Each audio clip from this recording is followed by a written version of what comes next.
Right. We'll be here this morning. We're going to be here later on this evening. We're going to be here tomorrow, the next day. And basically, we have 7 sessions to cover in the next couple of days.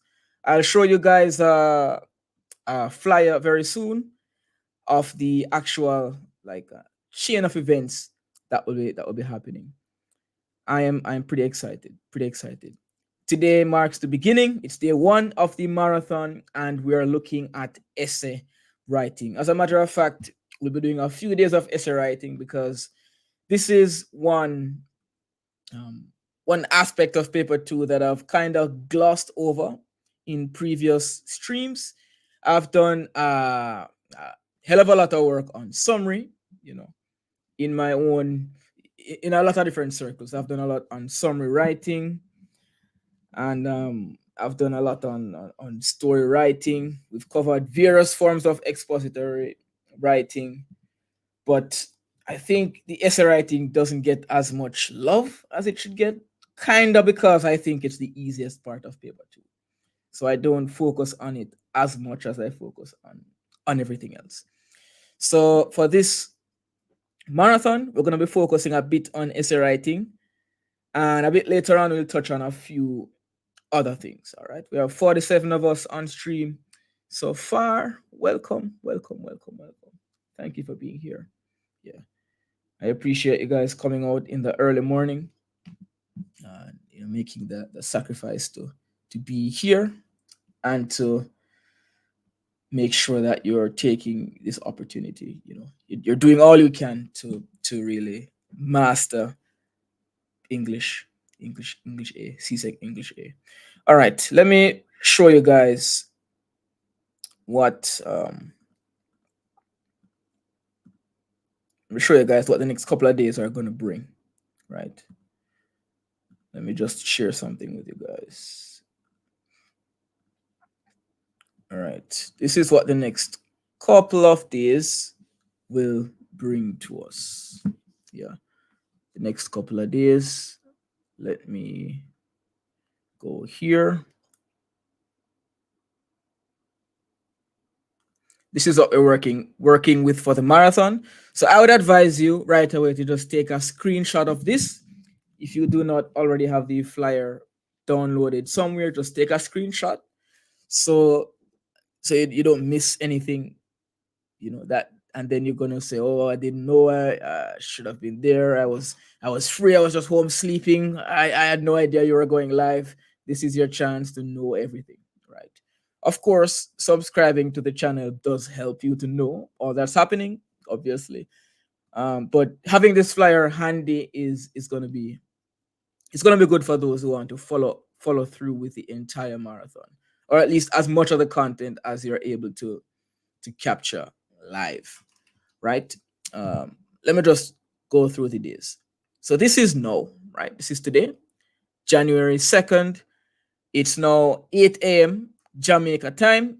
I'm not being biased. I'm not saying Jamaica is the only country that exists, but I have to choose a time zone to base things around, right? So just do the conversion if you're watching or listening in from another territory. Just convert. You might have to just add or subtract an hour, whatever the case is. See, my math is more difficult. I have to add a lot of hours. All right, so it's easier for you guys. So convert the time if needs be. For some of you, it's 9 a.m. For some, it's 8. I'm not sure if it's 7 for anyone, but it might be. So today we're looking at essay writing. We'll be going through basically the step-by-step guide. How do you approach writing an essay? Looking at section D of CSEC English A paper 2, where we take on persuasive / argumentative writing. We'll look at the difference in a little bit as well. Not a huge difference between the two, but they're a little bit different. So that's what we're doing for about 3 hours today. About 3 hours. Could be 4, could be 5. Let's see how it goes. Let's see how the flow goes. If I see person start to leave or get bored, I might just, call it a day. But if you stick around, if you are excited, if you are engaging and using up the chat, then we might be here for a long time. It's kind of up to you. I'm going with your flow. Yeah, yeah, yeah. All right. Later on, um, it's now night. Wait a minute. It's it's no it's no morning for you. Right. So this evening at five, from 5 to 8, a couple of my star students, my master students from my master student club. I have a very small group of students who I work with for a few sessions per week. A couple of them have agreed to come on stream with me and share some of their best works. So we'll be able to get a chance to look at these master essays written by students, right? I didn't write any of them. It's not my writing. No teacher wrote these essays. Your peers, your fellow students wrote them. You're going to get a chance to look at them. We're going to pick them apart and identify what makes them great. Yeah. Then, January 3rd, in the morning, we'll do an essay brainstorm session where we'll look at lots of different past paper questions and think about different ideas and approaches we can take in answering those questions, right? Pretty much. Then in the evening, we'll that's my hair. Nice. In the evening, we'll look at essay reviews. This is where you guys who are listening in, watching in from across the Caribbean, you guys can actually have your essays reviewed by myself, by my master students, and I think a couple teachers will actually join me as well. So if you want to see your essay be picked apart and reviewed and perhaps praised, you can participate by sending your best essay to this email address. So write it down or take a screenshot right now. You have 5 seconds. You have 5 seconds. The essays that I get the soonest will have the highest chances of being reviewed on stream. Because clearly if I get 50 essays, there's no way I'll be able to we'll be able to review 50 essays. So first come, first serve, pretty much. Then January 4, we look at something that I have never looked at on stream. I've noticed that I do not have any report writing videos. So we'll take a look at report writing. Yeah, report writing. We will look at we'll look at report writing. I won't get into it now. On January 4th, again, in the evening, we look at 100 study tips. That's a big number, isn't it? 100 study tips for English A. Another teacher will join me, and you might get another 20 or 30. And I have another 100 study tips for English B. If we have time, we'll get into those. If not, we'll save that for another stream. And if my master students are able to join me, they might be able to share tips that they use. They can share some strategies and techniques that allow them to study more efficiently, more effectively. And then on Sunday, January 7th, this won't apply to everybody, but a lot of private candidates need to worry about paper 3, whereas almost everybody else, almost everyone will be worried about SBA. If you're not doing the SBA, but you're instead doing paper 3, you might want to come out to this early morning session, and we'll just look at paper 3, what to expect. It's something that has been heavily requested, but I just have not looked at it. So sorry guys, sorry. It's late, but better late than never. All right, so your final chance to take a screenshot of this flyer. This will be your guide through the marathon. Right. All right. Bam, bam, bam. That's that. So I have a little surprise for you guys. I told you that later on I'll have some of my master students join me, and we'll get a chance to look at their essays. But today, this morning, I have one student joining me. One of my top writers will be joining me on stream, Anslim Da Silva, and I'll bring him up on stream in just a moment, and I will have him tell you a little bit about himself, whatever he's willing to share. And yeah, maybe he will throw in a bit of, some tips or advice. I don't know what he has planned.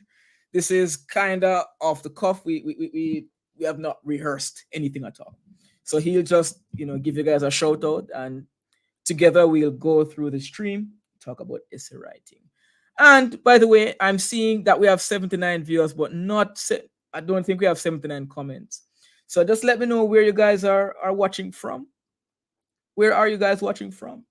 Let me see. Lionheart is always, as in always, here. One would think Lionheart is desperate to get a grade 1, but Lionheart has already uh, gotten his great grades. It's just a thing of support, right? So thank you for being here. Who else do we have? God Glory Carrier. Wow, that's an inspiring name. Good morning. Welcome, welcome, welcome.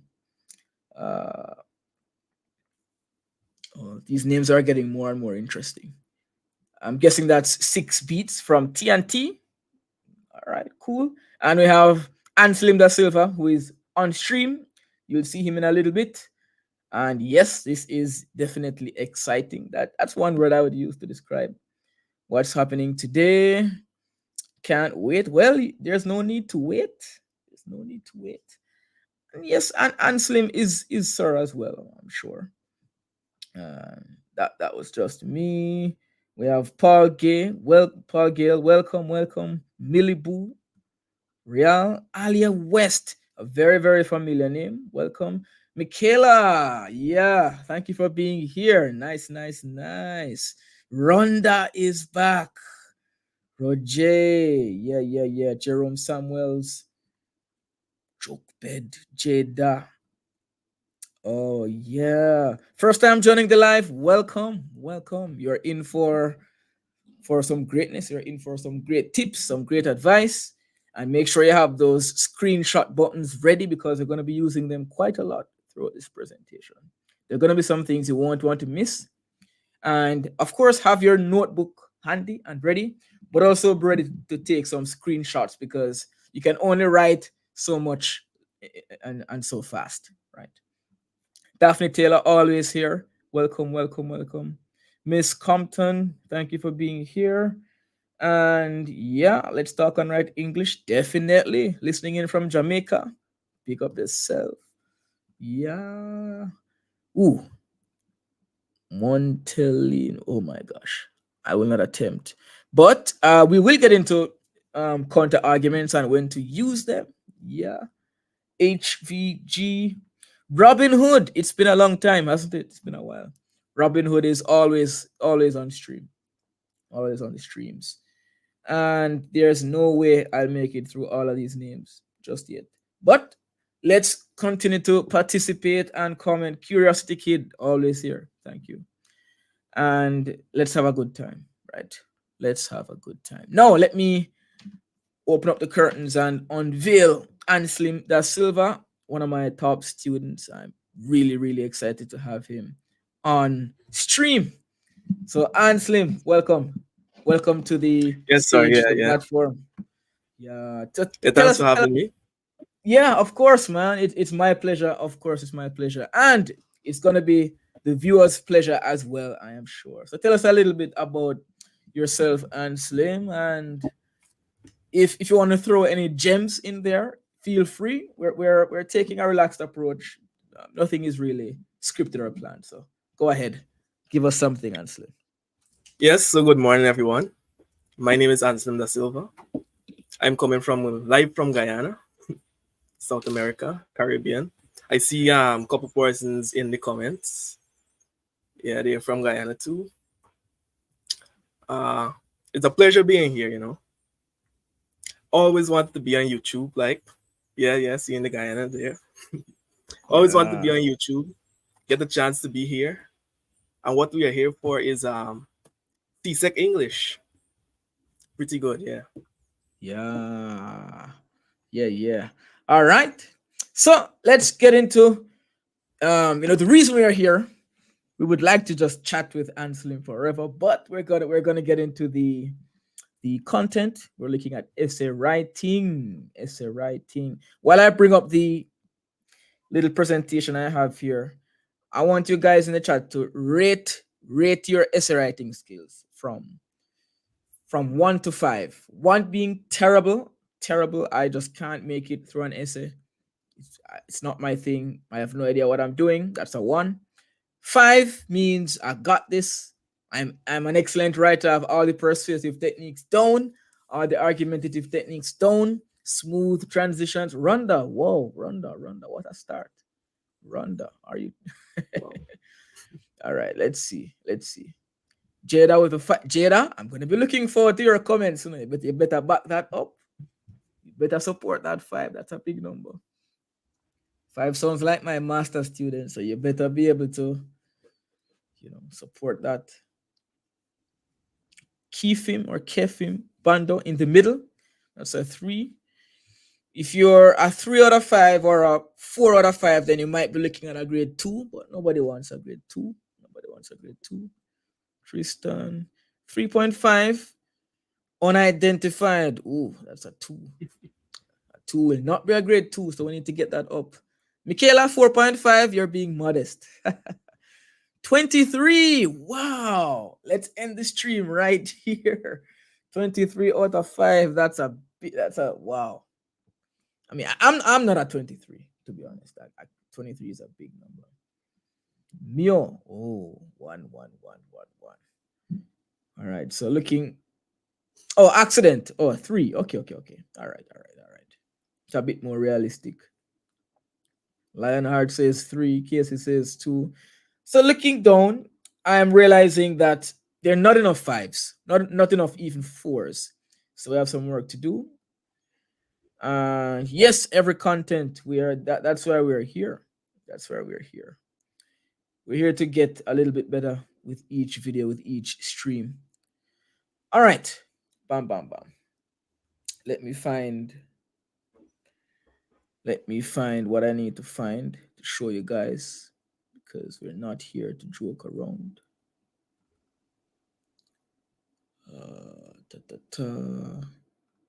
Let's bring this up here. And bam.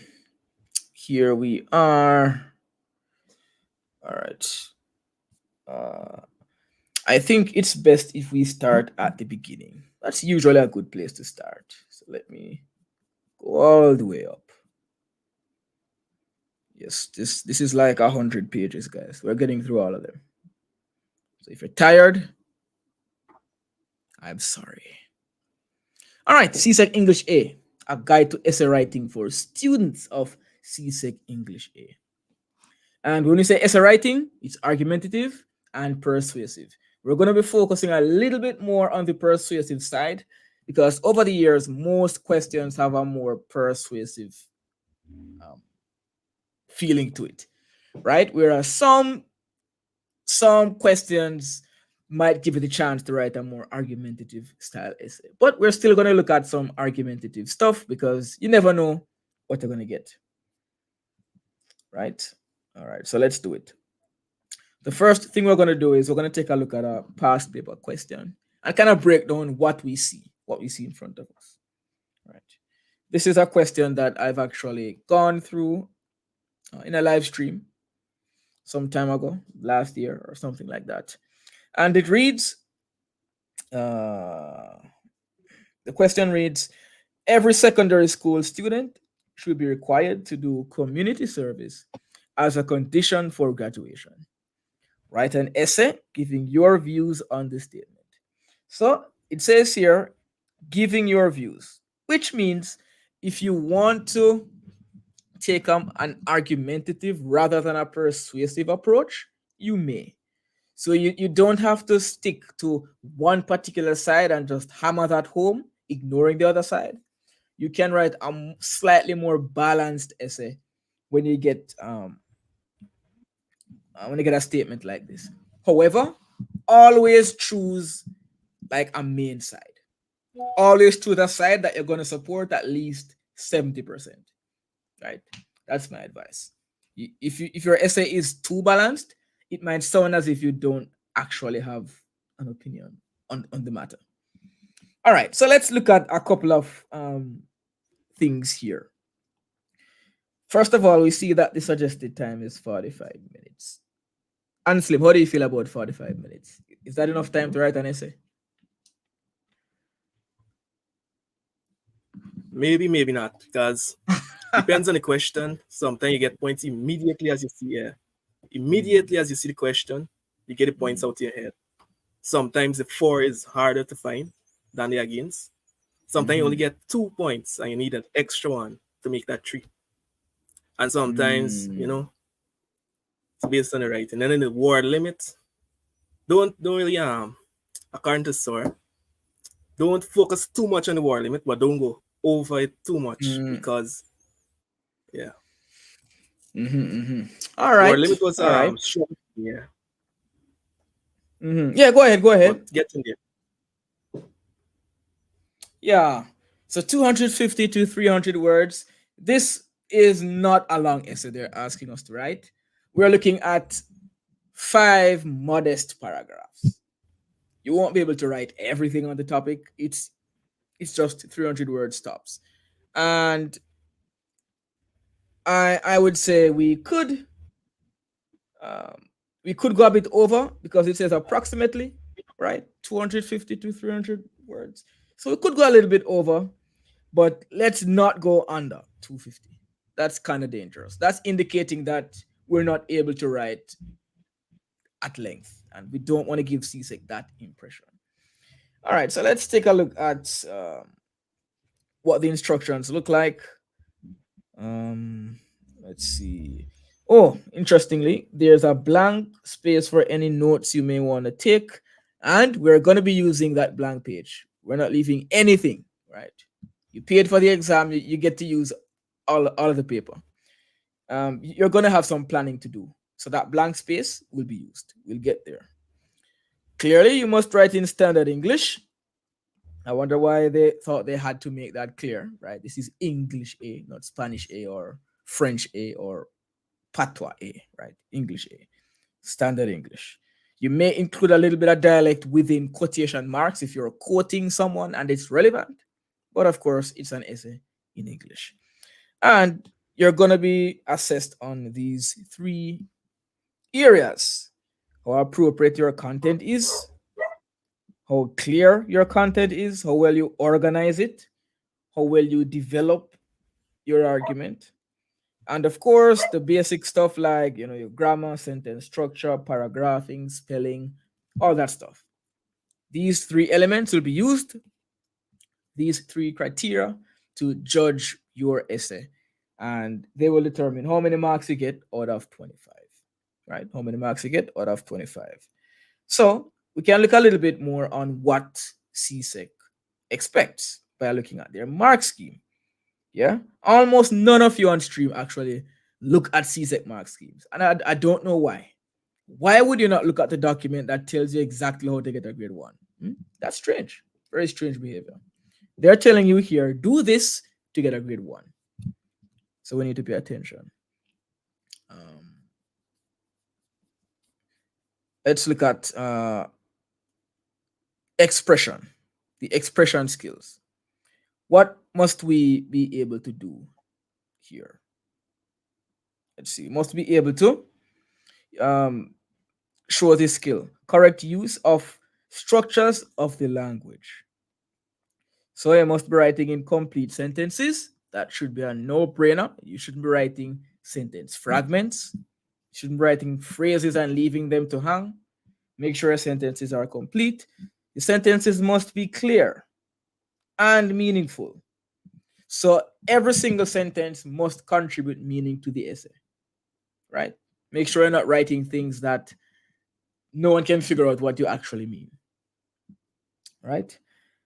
You need appropriate transitions between sentences and between paragraphs. So let me just go ahead and highlight some key things here, right? Sentences must be complete. Yeah. Sentences must be clear and meaningful.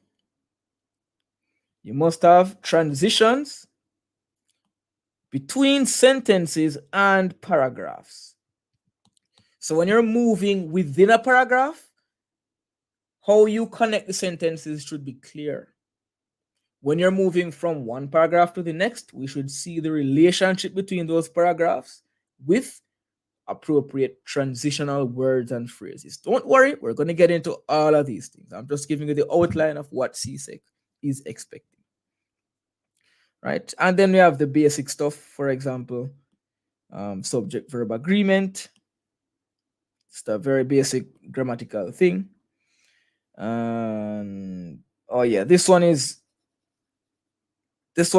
trips students up when it comes down to story writing, but I haven't really seen where it's a big deal in essay writing. Usually the tense is fine.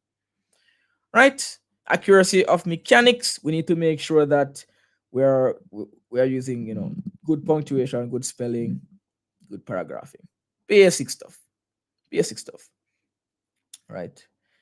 And let's look at what CSEC calls a superior writer. A superior writer demonstrates excellent management of argument and content. Right? You know how to argue, you know what to argue. Excellent organization of argument. You know what point should come first, what point should come second. You know how to connect them. Right? Error-free use of language. No misspellings, no incorrect use of diction, no grammatical errors and silly things like that. That's what we call excellence here. Right? And that's what we want to attain. So by the end of this presentation, I want us to recognize that this is the standard we need to meet, and we're going to learn how to meet that standard. Right? Pretty much. All right. Anything so far, Anslim, before we move on? Anything else? And you can interrupt at any time. Yeah, at any time. No, sir. So far, you keep going. All right. Good so far. All right. Bam. 3 steps. We're going to write our essay in 3 steps, 3 stages. If you skip a step, you're at risk of not writing a proper essay. First, naturally, we plan.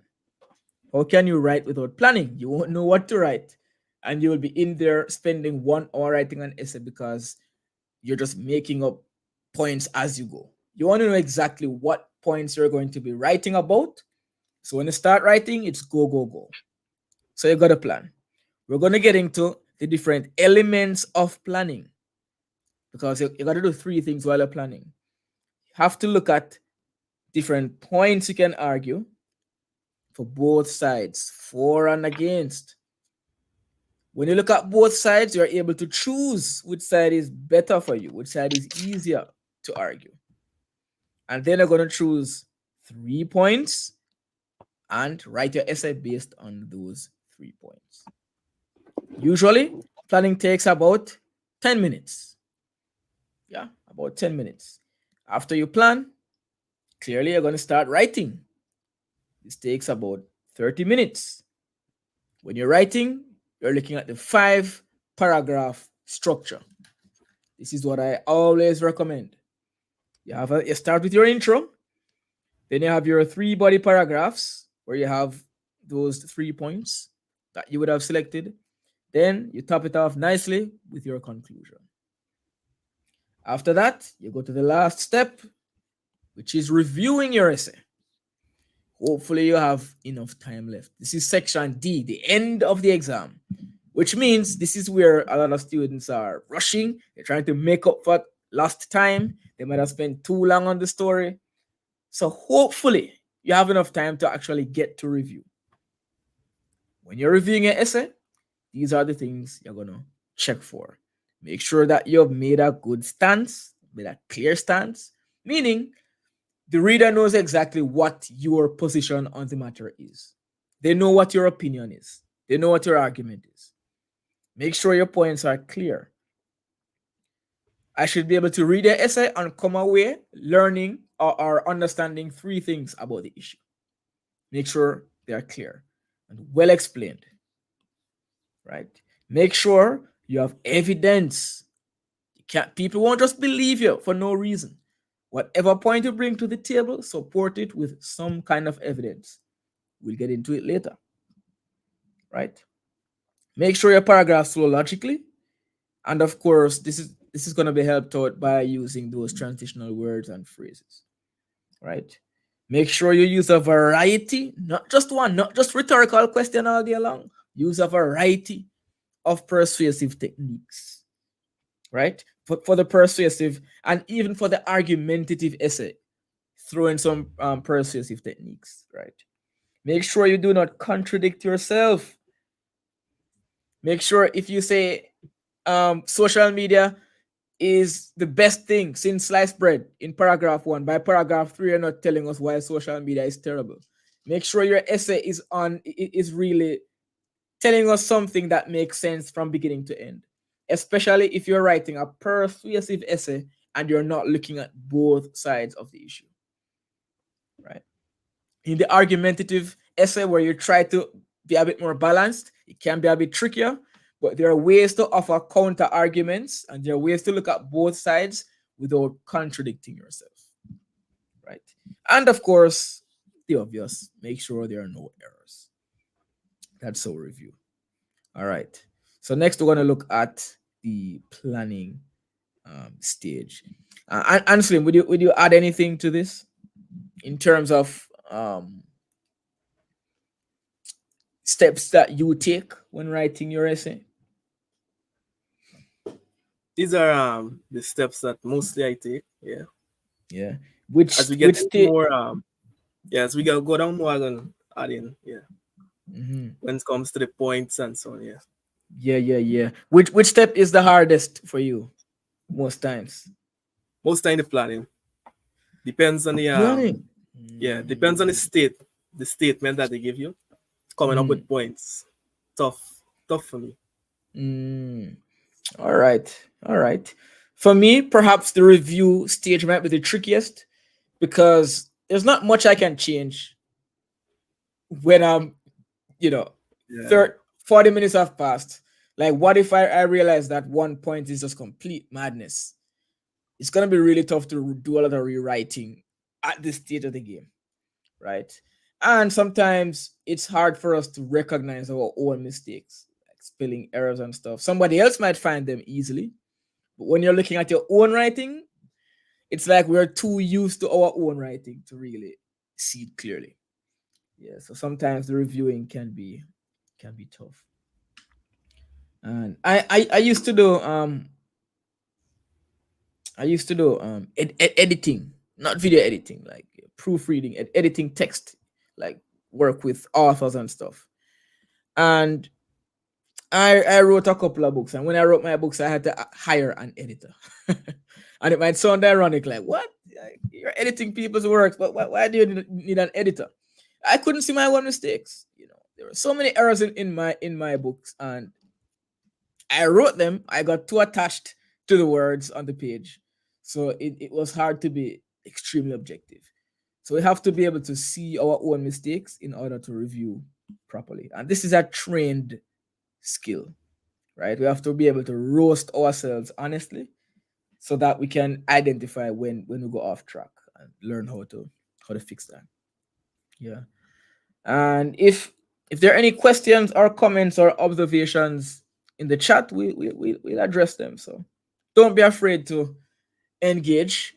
We have some activities coming up, but even now, if some things seem unclear, or you want to add something to what I'm saying, and I know that there are some teachers here as well, you're welcome to give us some input. Rhonda says it's not common for people to see.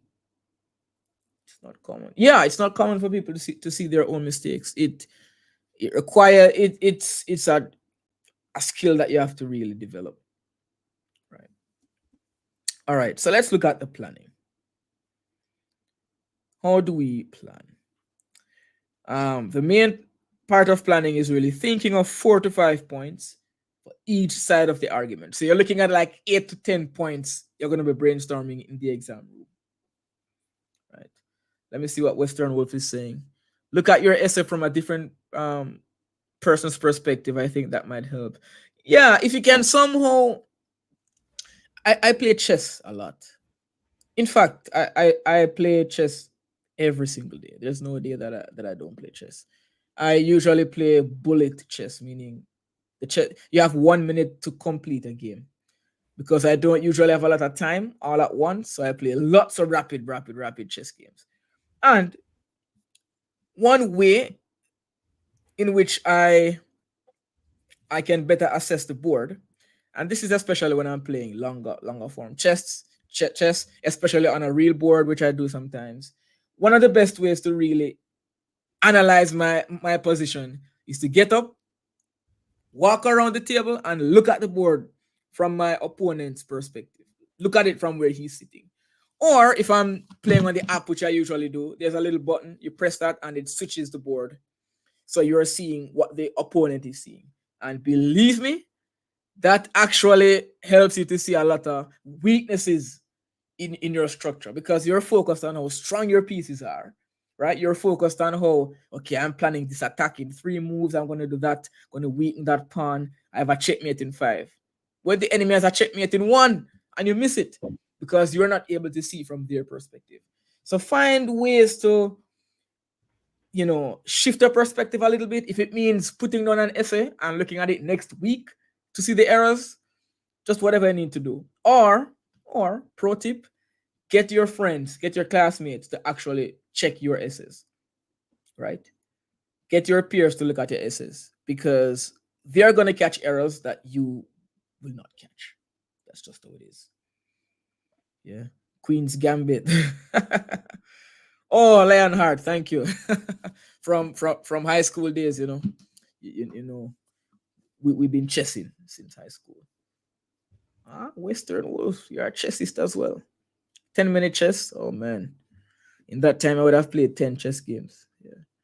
All right, so let's have a look at thinking of 4 to 5 points for each argument, for each side of the argument. For example, the use of social media is negatively affecting the lives of young people. Write an essay giving your views on the statement. So when you're planning, first you need some material to work with. So you say, all right, let me do 4, let me do against, and you write up this in the planning box, the planning section, right? And now you're able to do a little bit of brainstorming within a few minutes, jot down the points that come to mind. Here are some examples of points. 4, so points that would support the idea that social media is negatively affecting the lives of young people. Excessive social media use has been linked to mental health issues, right? I think that's a fair point. So I could write a paragraph on that. Social media can be a platform for cyberbullying, and this would now connect back to the mental health. So okay, that's another point that kind of connects. That's a good idea, right? Social media creates unrealistic expectations about life and appearance, leading to dissatisfaction and low self-esteem. So unrealistic expectations, dissatisfaction, low self-esteem. That's another point I could use. Overuse of social media can lead to addictive behaviors, right? And this will distract us from the important things. It can be a major distraction from school, affecting academic performance and concentration. So when you practice brainstorming ideas, you will be able to come up with points like 5 points in like 2 or 3 minutes. It just takes practice, right? Could you add anything to this list, Anslim, or anyone else in the chat? What other ideas could we come up with? Not to the list, but a tip. A tip, A tip is to put yourself in the question. See, the question says the use of social media is negatively affecting the lives of young people. Put yourself in the life, or put yourself as a young person, because you are a young person. Put yourself in that perspective, thinking how social media negatively affects you, and you have your points. So that's how I would make it a personal thing. Like what if this is about me, right? How has social media affected me? Mm, if it has any effect at all, or mm. how has it affected persons around me, my peers, my friends? Right. You know? Because it might not have affected you, yeah, Yeah. but you still want to ground it in reality. So, okay, maybe it doesn't affect me, but it might affect persons I know. And you look at their lives, their situations, it might be able to come up with some points that you wouldn't have come up with otherwise. Yeah, so that's a nice pro tip right there. And from the chat, we have a few more points.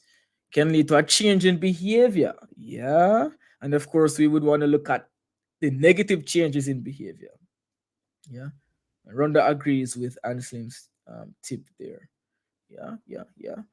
So, brainstorming, these are some points I could use against, right? So, basically, I am advocating for social media here. Social media can be a valuable tool, right, for staying connected with friends and family, especially for those who are geographically separated. So in your brainstorm, you wouldn't need to write all this out so wonderfully. Jot down some notes because you would be expressing it well in the essay, right? You might not have time to write, for example, this long sentence, but you could write something like um, connects people, and that's a point. No problem. CSEC won't be marking your planning section, right? They're marking the essay itself. This is just for you. So if you're able to write a little bit more in the planning, and that might actually save your time in the essay, fine. Or if you want to do more bullet point stuff, fine.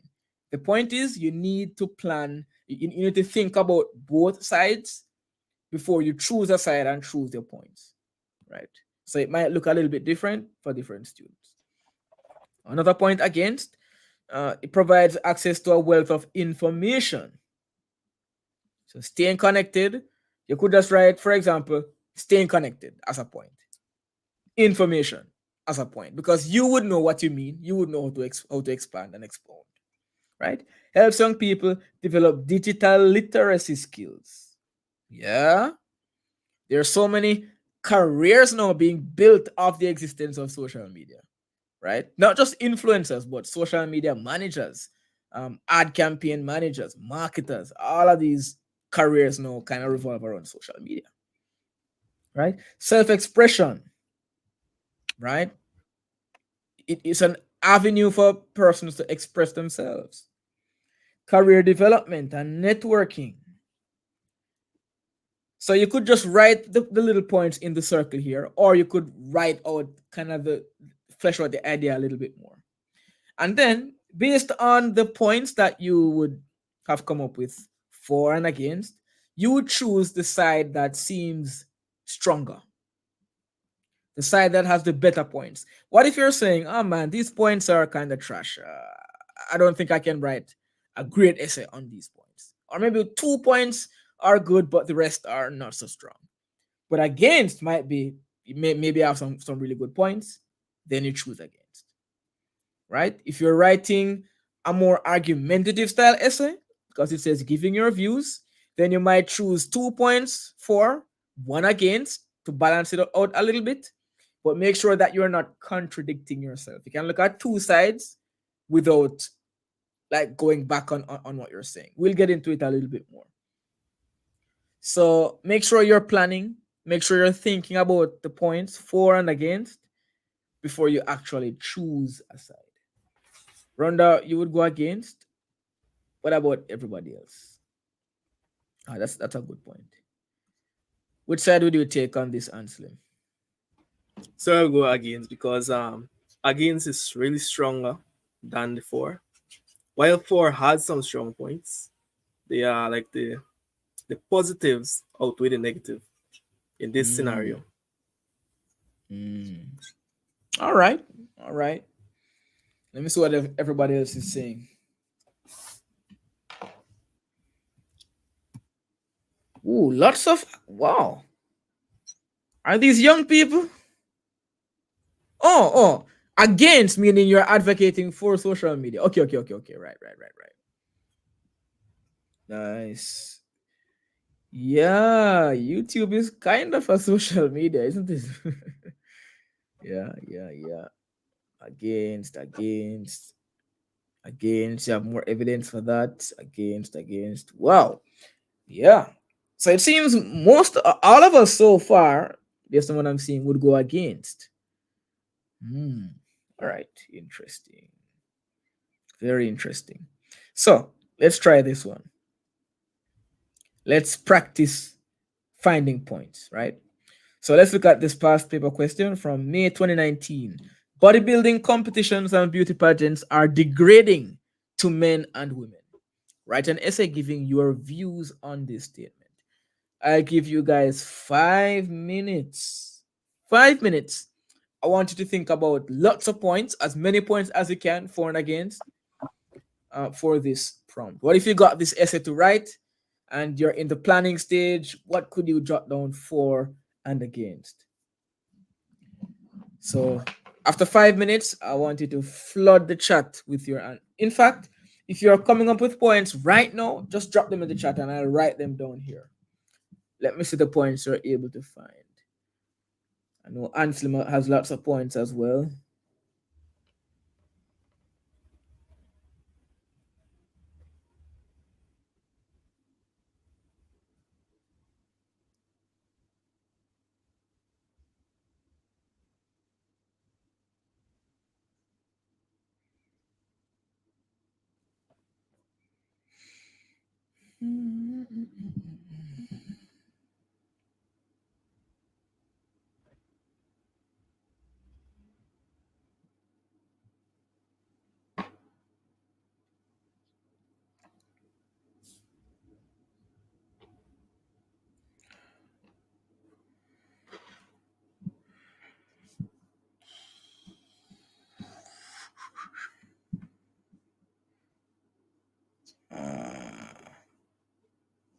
Oh yeah, that's a real fact right there.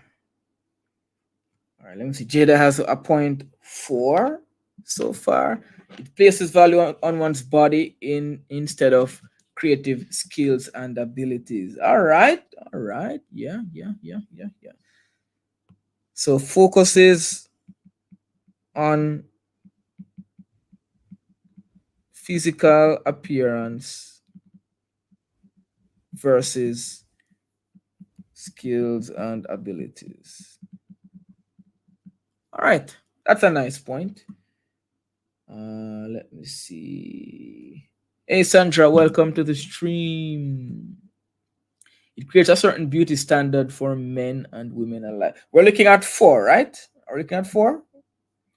Let me see if I can identify whether this is 4 or against. It creates a certain beauty standard. Robin Hood, is that 4 or against? I guess that is 4.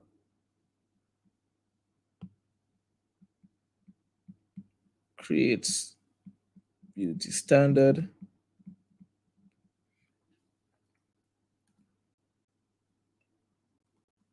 Somebody, we're talking about the health risks, use of steroids.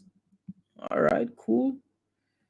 Someone says improves confidence, so this would be over here. Unrealistic expectations.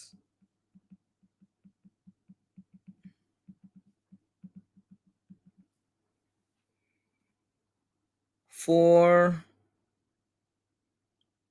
they will have to compare themselves. So physical and mental health. So we have Yes, sir. This one is a very strong point because it would cause like insecurity the persons who aren't in the competition, or like they would think they need to reach to this standard. They would judge themselves, and it would lead to, as it comes back to this point, mental health being affected. All right. Yeah. So I'm not seeing that many points against. Okay, against. Oh, so this is 4. Yeah, that is You're 4. for the statement. So we've gone into drugs. Let's see. Discourages self-confidence. So this would also be 4. I think we kind of have that somewhere already. So maybe the statement is hinting at it, that it's degrading to the persons in the competition. So what I would say for against is that it was their choice to be in the competition.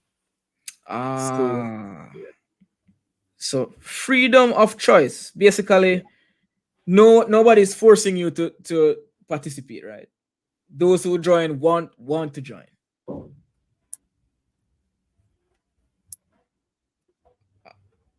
As the contestant gets older, they will lose the body that they once had and will most result in them losing their job. But the same could be said for athletes, right? When you get to when you get older, you won't be able to run as fast or hit as hard. So you could mention this, but you'd have to support it with some another angle, maybe. an next point Creates. for against, yeah, the same that came in there. It creates expectations. It creates, yeah, persons in these competitions are like sort of role models for people that are out of the competition, So that's inspiring them to get okay, so gotcha. So yeah, in a positive again, way. yeah. All right, so inspiration. Yeah, when I look at like Miss Universe and stuff like that, there's a lot of persons who look up to and even idolize in a positive way, these persons. Yeah. Especially when they're, like philanthropists and stuff, they're doing stuff for the community as well. Explain the statement.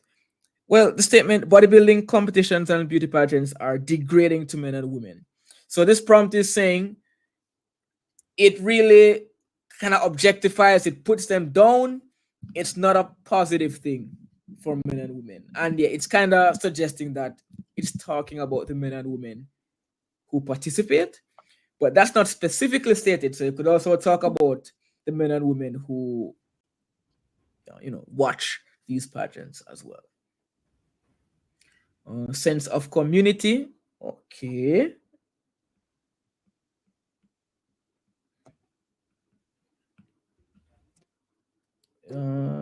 Could cause death. Oi, oi, oi.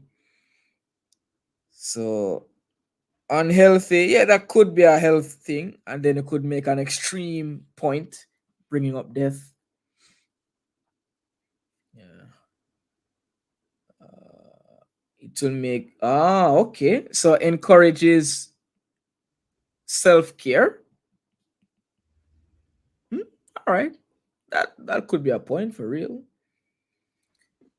Yeah, pretty similar there.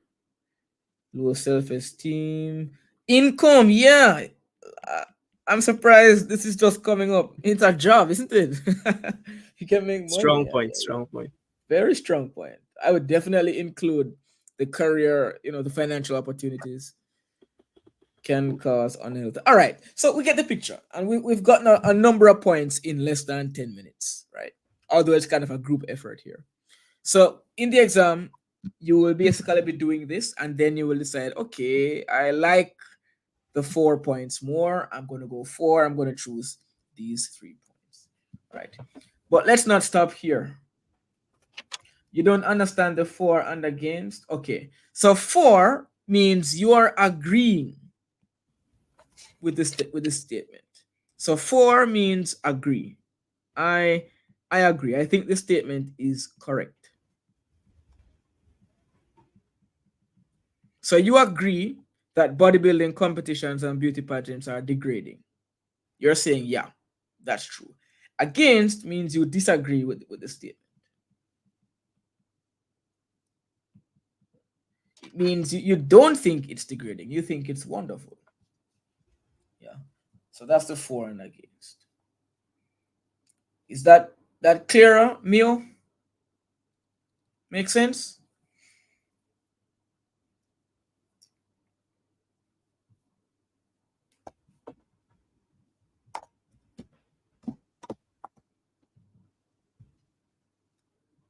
Hey, Chandel. Thank you for being here. Yeah. All right, cool. These are some points that I found beforehand. For these events often focus on physical appearance, which can lead to objectification of participants, meaning we're just viewing them as objects, pretty much. We're not looking at them as being actual people. They promote unrealistic and often unattainable beauty standards. Right? Someone found that point as well. Participation can lead to negative psychological impacts like body dysmorphia, low self-esteem, and eating disorders. Ah, yeah, that's a nice one. This might be my biggest focus, but I would touch on these for additional evidence. Yeah. And these competitions usually reinforce traditional gender stereotypes, right?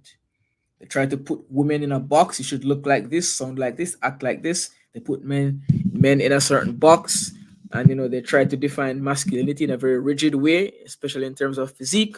And this could be seen as a negative point, right?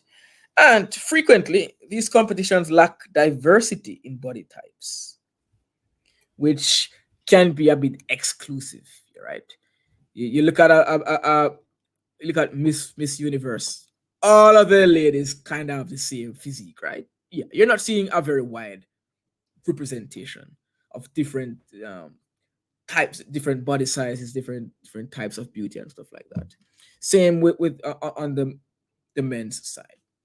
So you could use that as a point, saying you're degrading men and women, and you are basically it connects to the unrealistic expectations and exclusion of certain types of beauty.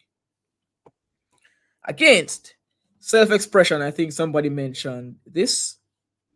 It's a way for us to express what you want to express, our desires and our dreams and our interests. And it's really a celebration of work and discipline, especially on the physique side. If you work out every day, put in the hard work, you want to celebrate that. That's a way to do it. Yeah. Boosting confidence, empowerment. Yeah. Career opportunities. That's one of the points that came in later on. And we've been talking about health in a negative way, but of course, bodybuilding can promote health and fitness and also discipline. So it can be a positive thing on the health side as well. And valuable skills can be attained, like public speaking, networking, performance, of course, health related stuff, all that jazz. Right? So, based on the for and against, based on the points we were able to come up with, which side do you think you would choose?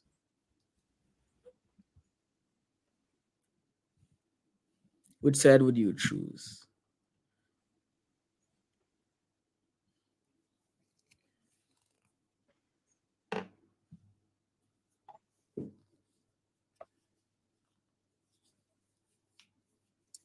So against is very strong. Both sides strong, but for me, it's against. Against. Man, I would definitely go for 4 here. Yeah, that's just me. Against for this statement. And since you're just giving your views, you could take a more balanced approach where you look at a couple of positives, but you also look at some downsides, right? So that's also a possibility. Some questions will force you to pick a side and run with it, while some questions allow you to either pick a side or be a bit more balanced, such as this one. So what I might do is I might do 4 and talk about like a couple negatives, but also acknowledge the income part. Right? I might acknowledge where's the income thing? I might acknowledge this part in the essay. For evidence, would you have to state realistic evidence?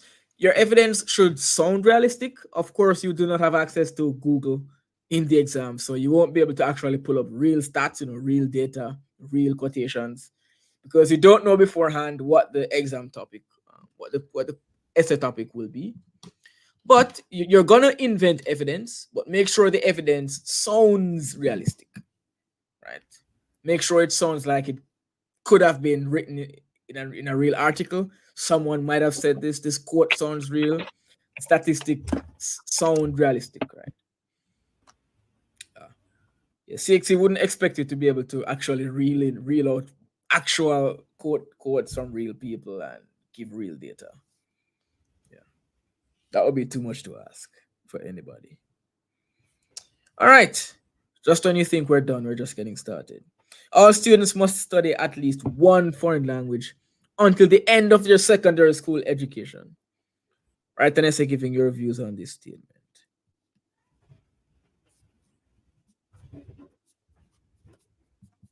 Yeah, we have a couple.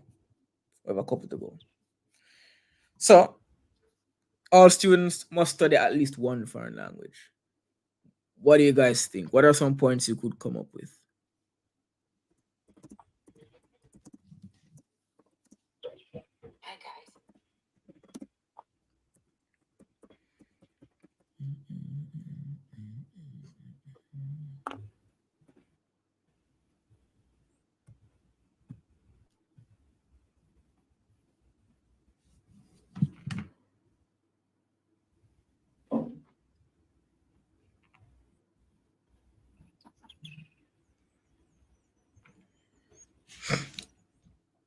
All right. Improves critical thinking. Okay. Critical thinking. That's actually true. It's actually true. Hey, Nadine. Good to see you here. Makes you more marketable. Ooh, yes, that's true. When you leave school and you have at least one foreign language under your belt, that makes you much more marketable. Again, students will have less time to study. Yeah, so basically a time factor for students. Right. 4, studying overseas could be much easier. Okay, nice. So overseas opportunities for both working and studying. Nice. Could be needed for for future occupation. So basically, job opportunities could come up. Nice. These are some good points. Yeah. Job opportunities, financial opportunities, career in translation. This could be like an example. When you're looking at that point, make you more advanced. In what way, Brenna? More advanced. How? Yeah, work, leverage for a career. Not all students want to learn a foreign language, so interest. Not all students have the interest, right? 4 could help in your study. What do you mean help in your study? Could improve communication skills. Okay. We need some more points against. So one I have for against, maybe in the new age of technology, learn a new language isn't actually necessary. With Google Translate, there are many other apps that you can actually use to understand another language. So maybe you don't need to learn another language. Nice. That's a really good point. I did not really think of that. So we have stuff like Google Translate. This would be a nice example to support that point. Yeah. Oh no. Oh no. Oh no.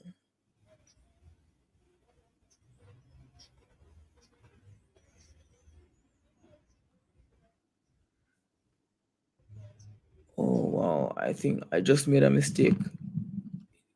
DJ, I'm sorry. I blocked you. I blocked your comment by mistake a while ago. I try to unblock in a moment. Uh, oh no. That was a mistake. I'll see if I can unblock it even while I'm on stream. Travel opportunities. All right, so we're seeing a number here, and you could use that time to do other things. Nice. All right, cool. Pretty good points. And these are some points that I found. Right? It fosters cultural understanding and appreciation, promoting global awareness and tolerance. Yeah.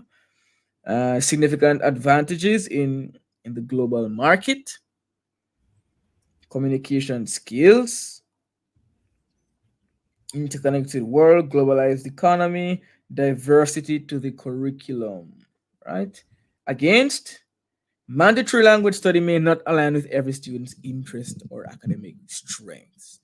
I hated the fact that I had to take Spanish. I hated that. It was mandatory, and my average dropped every semester I had to take it, every term I had to take it.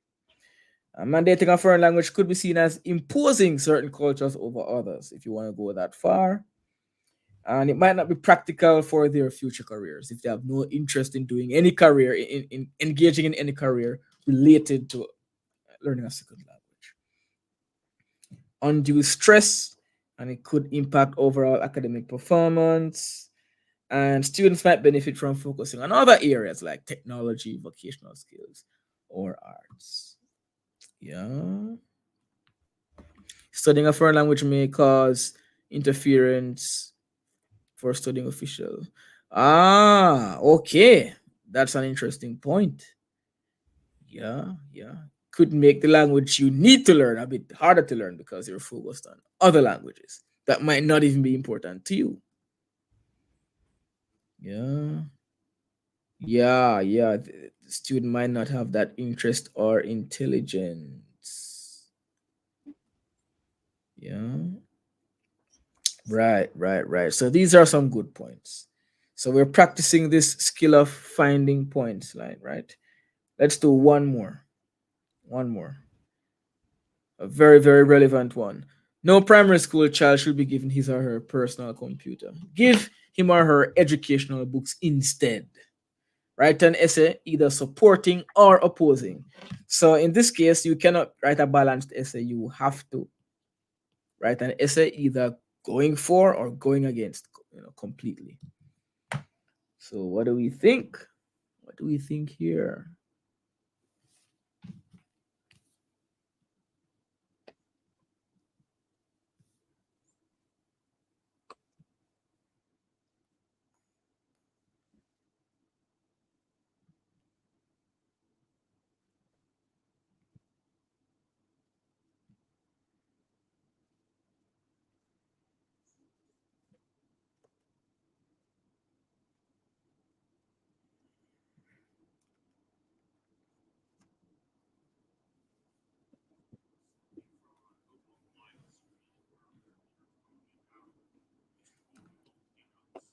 Books can be outdated, heavy, and fragile. Nice. Distractions, that's 4. All right.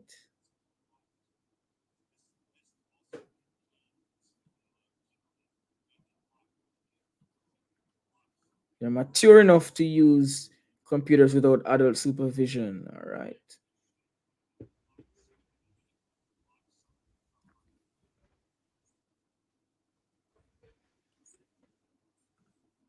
Exposed to a lot of negative things. All right. Financially inefficient. All right. These are some really good points. Yeah. Let me just jump down and show you guys the points that I have here. 4. Books are fundamental in developing reading and comprehension skills, which are essential for academic success. Right? Limiting access to computers helps reduce screen time, which is beneficial for physical health. Right? Right? That makes sense, doesn't it? Books often require and enhance longer attention spans. This is an important one in the TikTok era where nobody can sit down and look at something for more than 1 minute, right? Books are generally more cost effective than computers, right? Computers offer many distractions. Yeah. Against, familiarity with computers can foster digital literacy. That's a must have point, isn't it? Interactive and engaging educational content. You can gamify learning, you have quizzes, you have more interactivity. Computers offer access to a vast amount of information. There's no way a book can house as much information as a computer. A whole library wouldn't be able to do that. Right? Computers can offer personalized learning experiences where each student can have certain parameters set in accordance with their learning needs and goals. Yeah. And yeah, technology can offer specialized tools to support children with learning needs, including those with disabilities. So these are just a couple of points for and against. And I'm still seeing some really good ones in the chat here. Primary school students tend to be attracted to education on a laptop than in a book. Yeah. So it helps them to not get bored, limits outside activities. But whether books or computers, those are both kind of indoors, I think. The distractions, yeah. Yeah. Students, wider range. Yeah, can get a wider range of information, different ways to show and interact with information. All right, pretty good. Based on all these points, would you go for or against?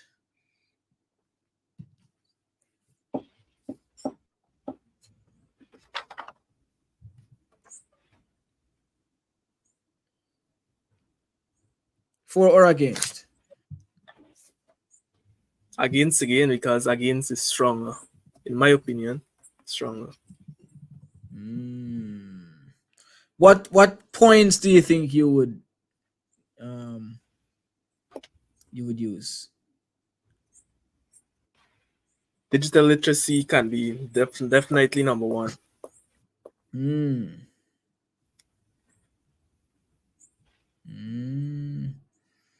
What else do you think?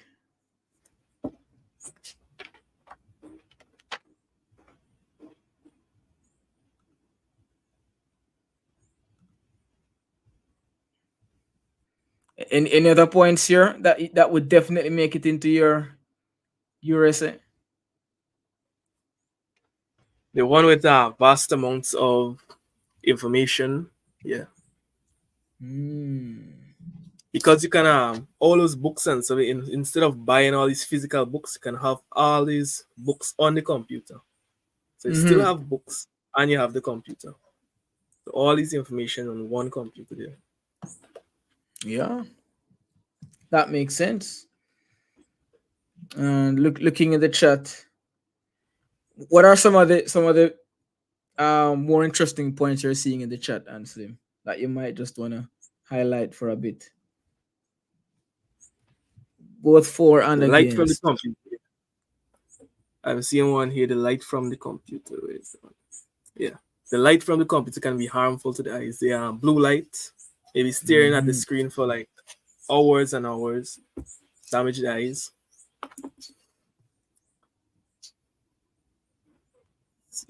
Yeah. Yeah. That could definitely be an issue. Any other interesting ones down in the chat?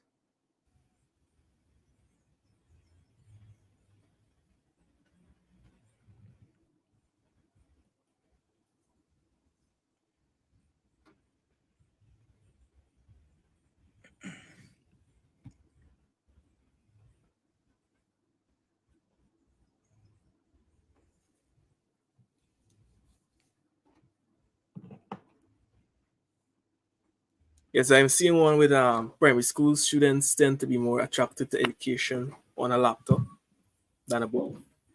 Because their computer is more interactive. Yeah.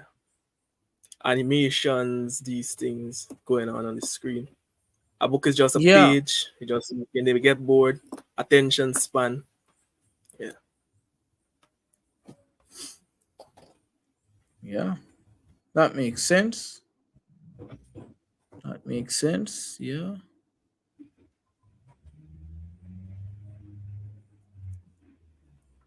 Yes, sir, that's it.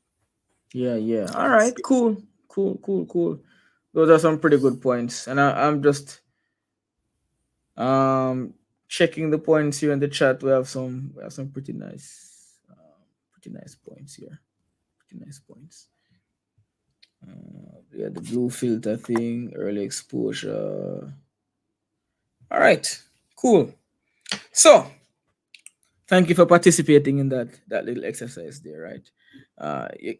After you brainstorm and you look at points for and against, you're gonna choose the side that has the stronger points or the points that you are most confident writing about, right?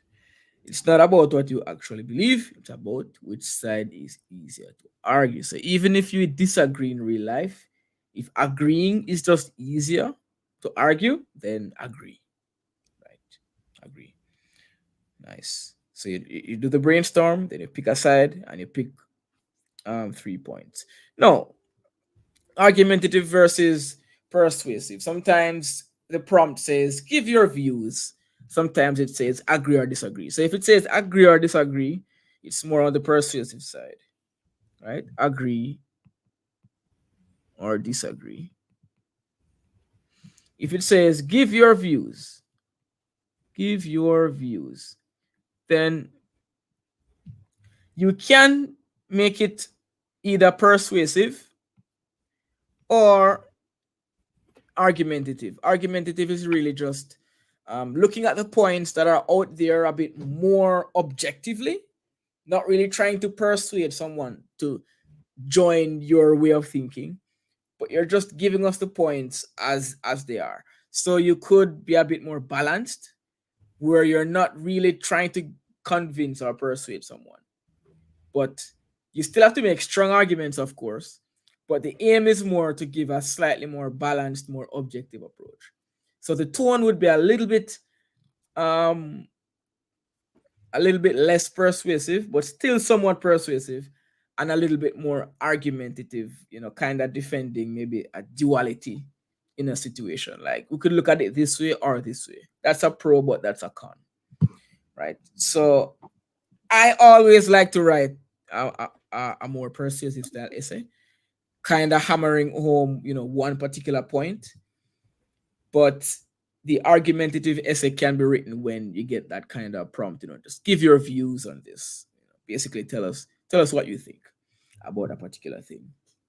Someone mentioned something about counterpoints, right? So the counterpoint would be you're arguing for, but you add one point that's against. That's a pretty common tactic in the argumentative because you want to look at both sides a little bit. But even in persuasive, you can introduce a counterpoint, but you don't want to focus too much on the counterpoint because it's not in line with your thesis statement. So you can bring up a counterpoint, and I would suggest when you bring up the counterpoint, you counter the counterpoint, right?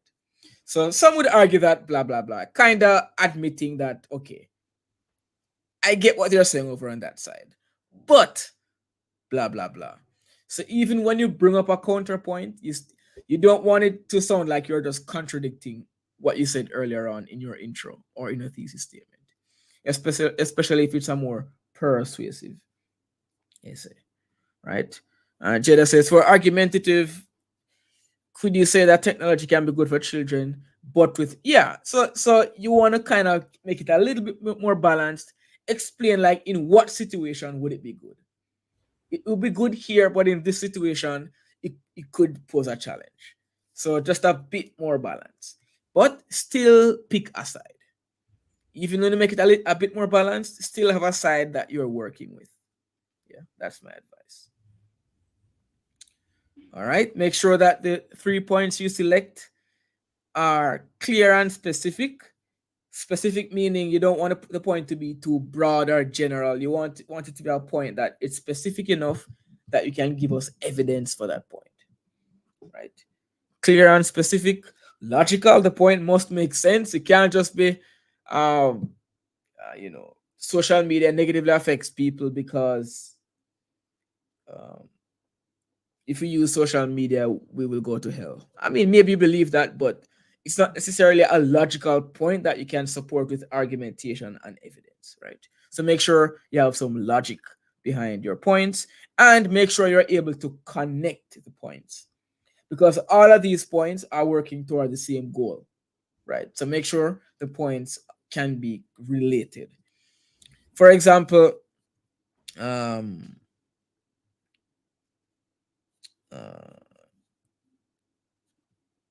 okay, this one about degrading. The unrealistic expectations here. This would be able to connect with with this point easily. One point leads to the next. The objectification is very much related to stereotypes. We have the psychological impacts. So make sure that you choose 3 points that connect. Right? Look over here. Self-expression can also help you to boost confidence, and that can empower you. And of course, boosting confidence and being healthy kind of go hand in hand. So you want to be able to link the points well, so it doesn't sound like it's just 3 random points being thrown at the marker. Right? What if they come up with a statement and you don't know? Well, they will not give you a statement that you don't know anything about. All of the past paper statements are somewhat familiar in that they're kind of realistic arguments that we would have. They're not like something super scientific that only a few students would know about, or something about literature or philosophy. There are going to be topics that everybody can talk about. So you won't need to worry about finding getting a topic that, oh my gosh, I don't know this word. I've never heard about photosynthesis. How can I write something about that?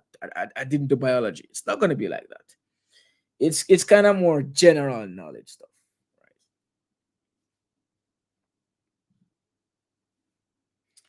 Right? For argumentative, is it the same as choosing points from a positive or a negative perspective? Well, the difference is the persuasive, you're trying to convince me that you are right. This is what I believe. And by the end of this essay, you should believe it too. The argumentative is a bit more balanced, where it kind of shows like a give and take, or I agree 80%, but this 20% is kind of shaky. And if we make that clear in the essay. Right? So the argumentative is a little bit more balanced, while the persuasive, you go all in on one side. Yeah. The persuasive is just easier to write though, so just stick with that, is my advice. Right? Yeah. So that's it up. That's the brainstorming. Those are my tips for brainstorming. You choose, you think about points for and against. You choose a side. You choose 3 points that are clear, logical, and connected. And you can do all of that in about 10 minutes. Right? You can do all of that in about 10 minutes. Any questions on the planning, or any additional advice, Anslim, or questions from the chat about how we plan, how we plan the essay? What are we thinking?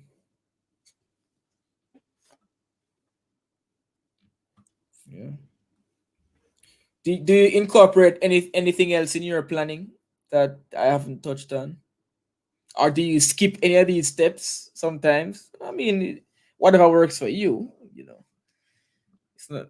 Most times I just follow the same plan here, Same plan, go along. Okay. So it sounds pretty much in line with how you write. Yeah. All right. That's cool.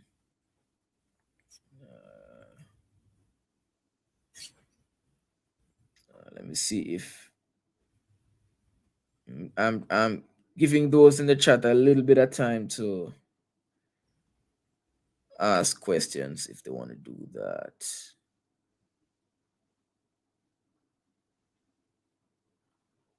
Yeah.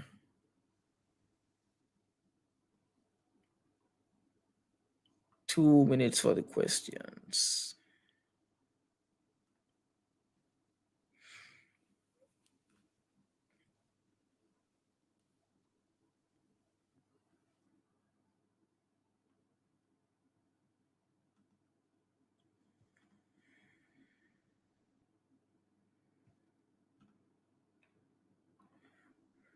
Finally, I think I managed to unblock that person I blocked accidentally.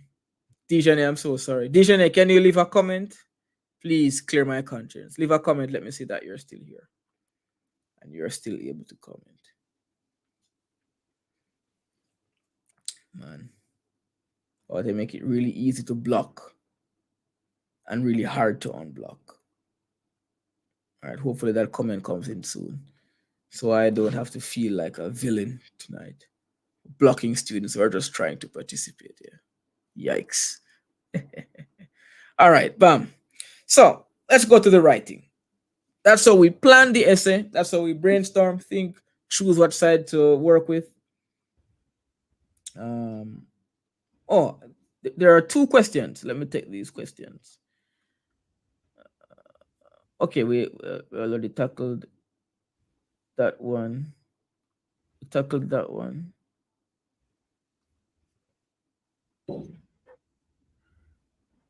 Sometimes I skip the planning and go straight to writing and think about my points in the thesis. Okay. That can be a little risky. That can be a little risky. Yeah, can be a little risky. Oh, Dijane, thank God you're here. Oh, sorry, I blocked you by mistake. How do you not sidetrack? By planning, Mio. By planning. That's really the only way. Because if you plan and you say, okay, I'm looking at these 3 points, there's no way you're gonna start writing on something totally different. If you start writing without planning, then you might forget like what you're supposed to be writing about, and you end up being all over the place answering a different question. That's what you want to avoid. Yeah. All right. So writing takes us about 30 minutes. If more questions come in, I'll look at them. This is the what should you do in the okay, I'm gonna get to conclusion. Right? I'm gonna get to the conclusion. Don't worry. All right, Anselm, do you wanna take us through what each of these should kind of look like, in your experience? We'll go in detail, but just looking at the screen, what do you have in mind here? Yes. So the hook is the one of the strongest part of this essay because it captures the reader's attention. If you are strong in captivating the reader's attention, they will you'll notice something very exciting. They'll be tempted, or they will want to stay, and they will want to read. They will want to see what you have in this essay. For the stance, the stance is basically saying, well, okay, I support this or I disagree with it. Now the points, you state the points that are coming up in the paragraphs. Starting in the body paragraphs, you separate each points, develop them. I would suggest start with the strongest point first, but also think about structure. Ensure that each point runs into each other, and that it sounds good in your mind before you actually start. Yeah.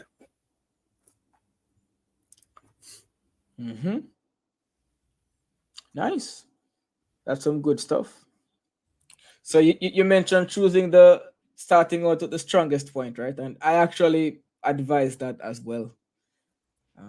And one of the reasons, it's kind of an unfortunate reason, but one of the reasons is when you start with the stronger points, if time runs out, at least your best work is on the page, right? Yeah. All right, cool. So let's go into more details here. Let's look at the intro, right? There's no better place to start than with the intro.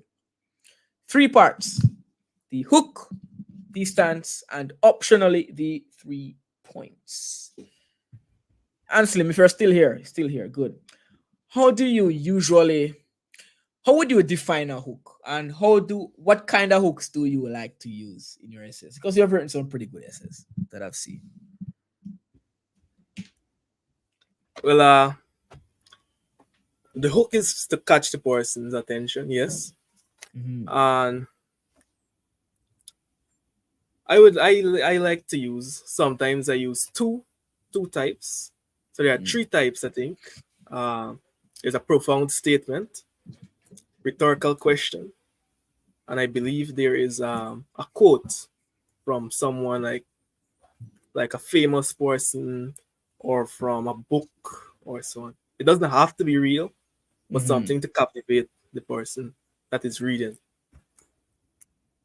When writing this hook, I tend to make it about the subject or the statement. If we're talking about driving, try and make the hook something close to driving or driving related terms. If it's about school, try and make it about school. Just try and make it directly related to the topic, and it's easier. Yeah, of course, that's a must. It would be crazy if you just wrote a random hook that has nothing to do with the topic at hand, right? So we have to. So you mentioned two things. One, make sure your hook is powerful enough to spark interest in the reader. Grab their attention. And two, while you're grabbing their attention, make sure you're grabbing their attention to the right thing. You're not just writing a random hook. So you can't go into the exam and say, okay, this quote is going to be my hook for section D. I have my hook ready. No. It has to be based on the question, right? So you can have a type of hook that you prefer to use. For example, some persons like to use a rhetorical question. Some persons like to use a quotation. So you can say, okay, I want to use this type of hook. That's fine. But you can't prepare the hook in your mind because you don't know what the question is going to be. All right, cool. So let's look at the hook, which is the first part of your essay. The hook is your opening sentence or sentences for those who like a slightly longer hook. Its purpose is to spark interest in the topic. It must be interesting enough to make someone pay attention. Of course, your marker must pay attention and read the essay. They have to mark your essay.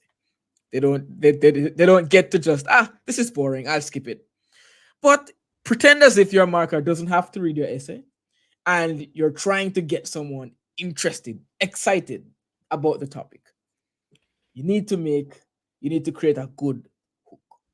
Now, here are some examples of types of hooks. And Slim actually mentioned all three of these. And these aren't all the kinds of hooks. They're just three really good examples to keep in mind. A relevant quotation. Quote something that somebody said. Of course, it's not really a real quote most times. We make up a name, make up a quote. Or if you can find a real life quote that fits, all the better, right? You could use a rhetorical question. This seems to be the most common type of hook based on the many student essays I've read. Profound statement. You just make a statement that is very impactful that relates to the topic at hand. Now we'll look at some examples.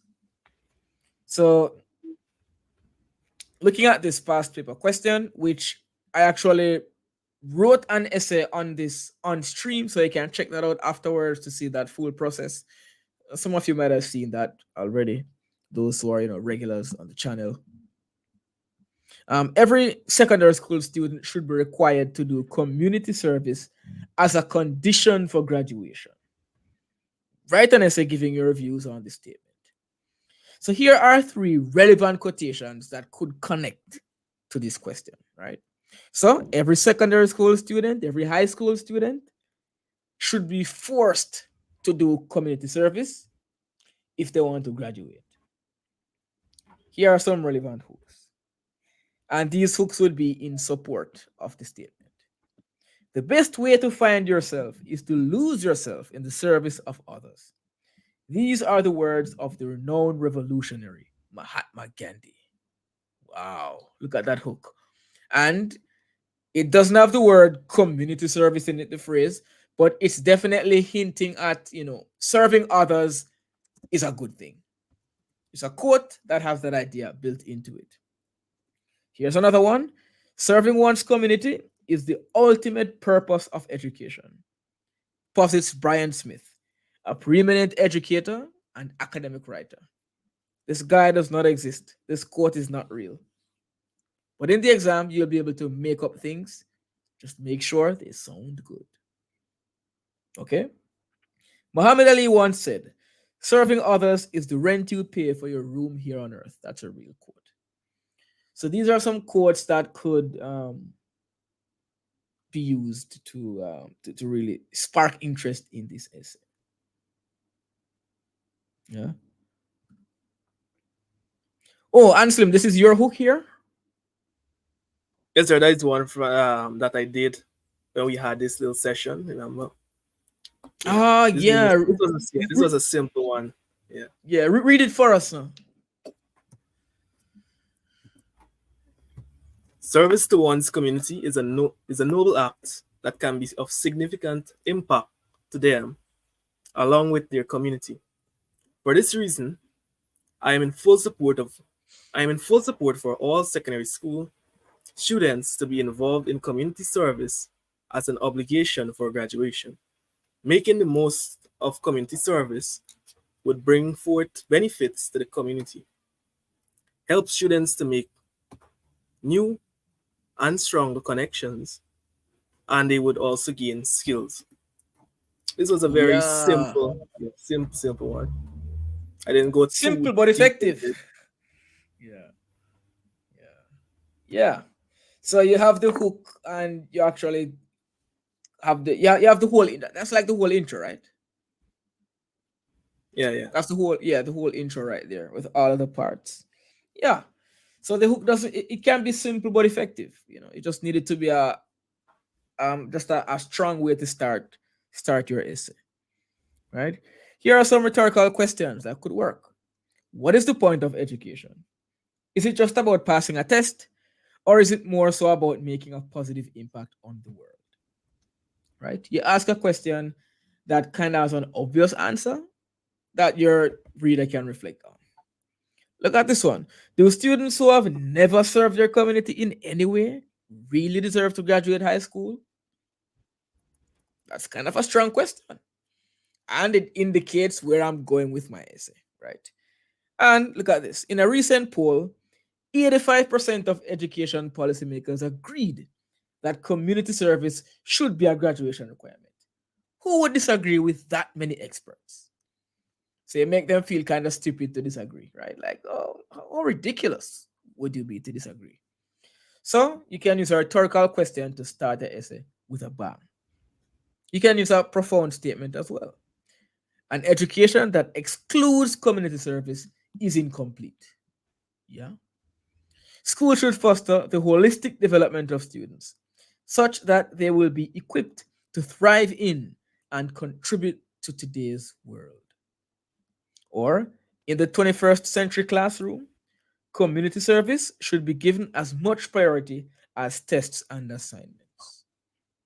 So these are 9 examples now of hooks. 10 examples. Anselm gave you his hook as well.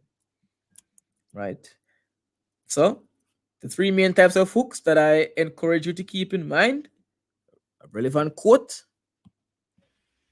a rhetorical question, a profound statement. Keep those in mind. Nice ways to start your essay. All right, so I chose to work with this particular hook when I wrote this essay. Yeah. So that's it. That's the hook. We've learned what a hook is. It is that statement that is meant to give your essay a strong start and spark interest in what you're talking about. Without a good hook, no one cares about your opinion. Right? And hooks aren't limited to essays, actually. Hooks are used on social media, on YouTube. When you watch or when you click on a video, if the first couple seconds are boring, you just click off and find something else to watch. Like, why stick around if you're already bored? So YouTubers have to make sure that their hook, their first few seconds are flawless. With my kind of content, it's a little different. I try to be clear rather than exciting. But in most niches, the first couple seconds they hit you with the hyper editing and the Mr. B style, in your face kind of stuff. That gets you drawn in, gets you hooked. Think of your essay in that way. You gotta pull them in the first couple of seconds. Sorry for the rhetorical question. Am I supposed to answer the question in the essay? Well, the whole essay will kind of answer that question. And it's a question that it's really meant to have your reader reflect on something. So you don't have to answer the question like in a literal way, like the answer is yes, but your whole essay will indicate that, okay, clearly this is the answer to the question. For example, what is the point of education? Is it just about passing a test? My essay will clearly answer that. No, it's not. It's about making a positive impact, for example, through community service. So you answer it in the points, in the argumentation that you make. Right? Now, what about the stance? Anslim, tell us about the stance in the essay, please. Yeah, so the stance is the thesis stance is you stating which side you're on, whether for, against, agree, disagree. Yeah. Yeah. But this is one thing that you must make clear. You can't just say, well, put your hook and just skip over the stance, or you put something but you're not making yourself clear as to what side you're on. You must make it clear to the reader that, well, yes, I am in support, or no, I disagree. Yeah. So don't leave the reader guessing. Don't let that don't create an essay where after I read the intro, I'm wondering, does he disagree? Does she disagree? No. I should know exactly where you stand. Your thesis is going to be that complete sentence that makes it clear. So after your hook, even if you think your hook makes it obvious, still write your thesis statement. Don't depend on the hook to have the reader assume what you believe. Still make it clear. So basically, do not find a hook that is not. Yeah, you need the hook. The hook has to be related to everything. Is it okay to use personal pronouns? I would stay away from I as much as possible. If the question indicates that they want, I haven't really seen a question where I would have to use I, to be honest. Stay away from I. That's kind of where I stand on that. Stay away from I. Right. A few questions are written in such a way where they kind of indicate that they want that more personal touch, but in general, third person is just more professional. So the reader believes. Well, you wouldn't even have to. You wouldn't have to refer to yourself, at all.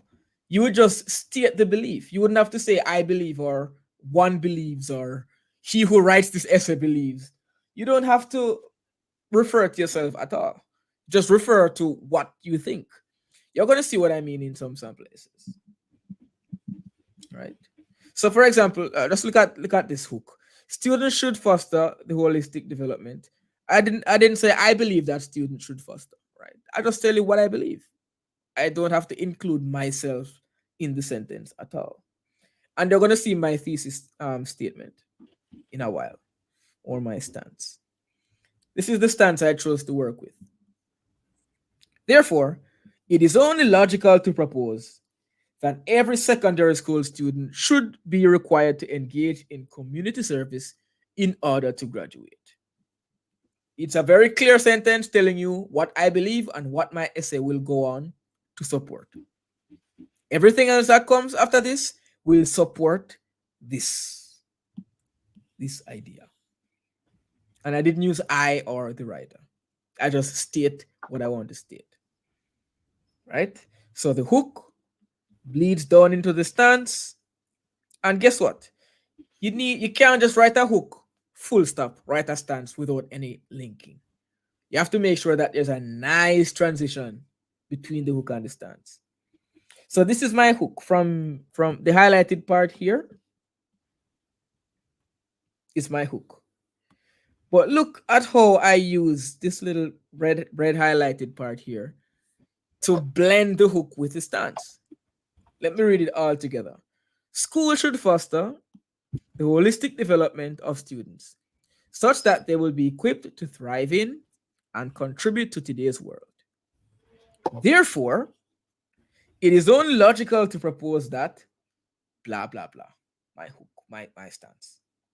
So imagine if I just ended here and then I didn't put this nice transition and I just said every secondary school student. The point would be brought across, but it wouldn't be very smooth. Wouldn't be very smooth. Right? So the hook, the stance, which makes it clear what side you're on, what the essay is about.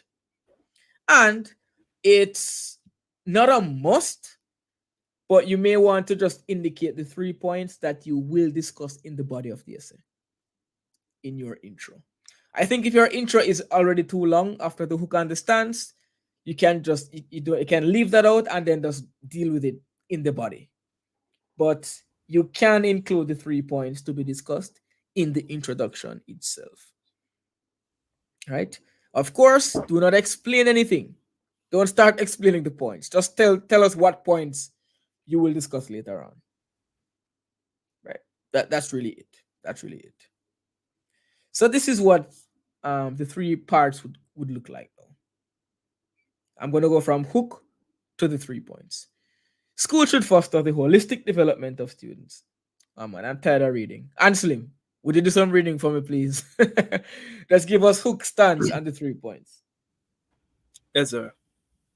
School should foster the holistic development of students such that they will be equipped to thrive and contribute to today's world. The stance. Therefore, it is only logical to propose that every secondary school student should be required to engage in community service in order to graduate. The 3 points. This would yield a slew of important benefits to the students, 3 of which will be discussed in this essay, namely, the development of various critical skills, opportunities for career and academic prospects, and a means to give back to the community. Thank you. So we have that should be that. So we have the 3 points after our stance, and our intro is complete. We hook them, tell them what we're talking about, we tell them what to expect in the 3 points. That's your intro. That is how to write an introduction on section D of CSEC English A, paper 2. You write a hook, write a stance, and if you are able to write more words in the intro, depending on how long the intro is so far, you just highlight the 3 points. You're not going to bullet point the 3 points. You're going to smoothly introduce them, like I did. This would yield a slew of important benefits, 3 of which will be discussed in this essay. That's how I introduce the point list. Then I get into the points, right? So that's it. My intro is done. You can pack up and go home. Intro done. But that's just the intro, right? We need to write the entire essay.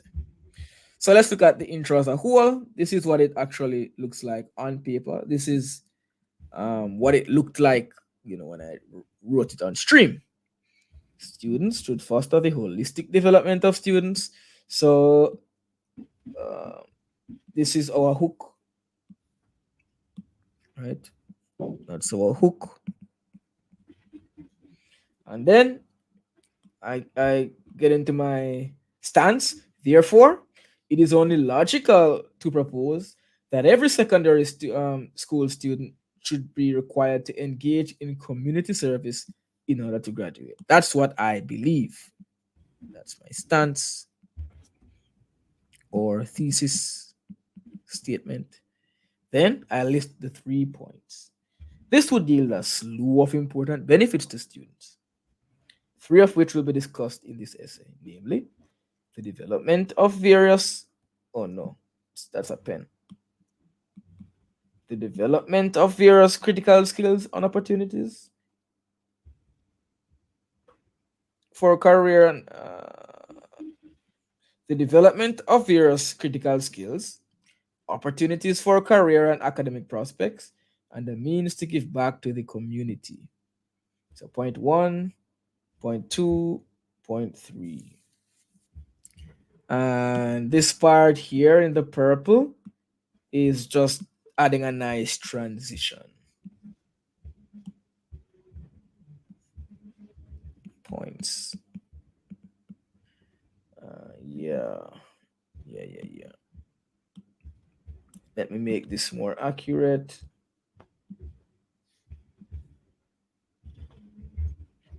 This purple part is just more transition as well. So you can visualize how it looks to have your intro well written. Hook, a nice little transition. Stance, nice transition, 3 points. Background sentence is similar to stance. Yeah, similar. Not the same, but similar. The background sentence gives a bit more context of the essay, while the stance tells you exactly what side you're on. How many words should the intro be? Well, you're writing 300 words roughly. So if you're going to be writing 5 paragraphs, that's what, like 60 words per paragraph? Right, Anselm? Yeah, roughly. Yeah. All right, so that's the intro. What do you think about this intro, Anselm? Nice intro? Yeah, pretty well. Yeah, nicely structured and everything. Nice. Yeah. Thank you. All right. So I'm going to show you a couple of essay intros, and I want you guys to analyze them and try to find each. Oh my gosh. Oh, no. Wait. What did I write here? Pardon me. Identify. Yeah, let's identify each of the elements. So we're going to look for the hook, the stance, and if the 3 points are mentioned, we pick that out as well. This is another essay I did on stream. So let's take a look at it. This is the question. The number of road accidents will decrease if the age for obtaining a driver's license is increased to 20 years. Write an essay giving your views on this statement. So, I don't want to tell you where the points start and stop. I'm going to see if you guys in the chat are able to point out the 3 elements. Where is the hook? Where is the stance?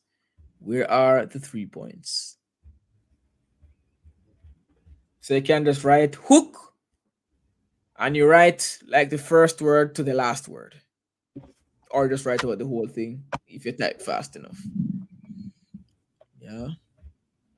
And then Anselm and I will come in and actually, make it right.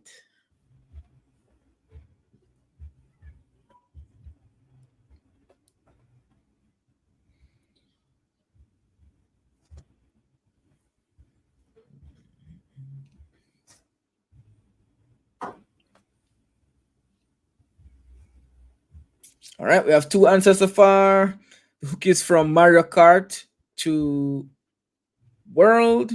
From Mario Kart to World. Really? Really? Really? Everybody's saying from Mario Kart to World. Anslim, do you agree? I'm starting to question my own hook. So maybe because they saw the transitional word, however. Because just it confused me a bit too. But I can have a transition in my hook if I want a really fancy hook, right? Maybe confusing. You can't see anything? What do you mean you can't see anything? Um, got a screen. Oh, what a nice name. If anything looks blurry on stream, click the little gear icon and change the quality to 1080p. And then it should become crispy and nice. Yeah, it's looking pretty clear for me. Everybody is saying up until world. Oh man. What? What are you guys talking about?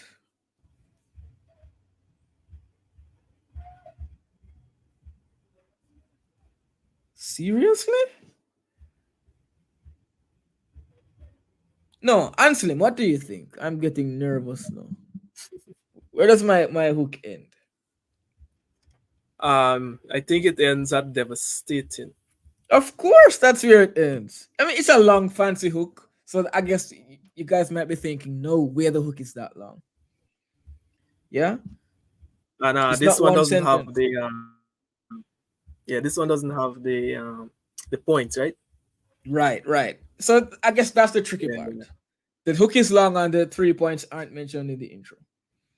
Right? So Mario Kart, Need for Speed, Burnout are just a few of the captivating racing games that have gripped the attention of children and teens all over the world. However, real world driving is not a game, and the consequences of a single lapse in judgment can be devastating. So this is what I use to get my reader alert, like what is this guy talking about? Gaming. Is this about gaming? But no, it's not about gaming because he's saying, real life driving is not, it's not gaming. So I guess all these kids playing games, they think they can just come on the road and start driving. If they think that they're gonna see a game over screen when they crash, that's not how this works. Remember, this is the question. The number of road accidents will decrease if the age for obtaining a driver's license is increased to 20 years. So based on this hook, do you think I agree or disagree?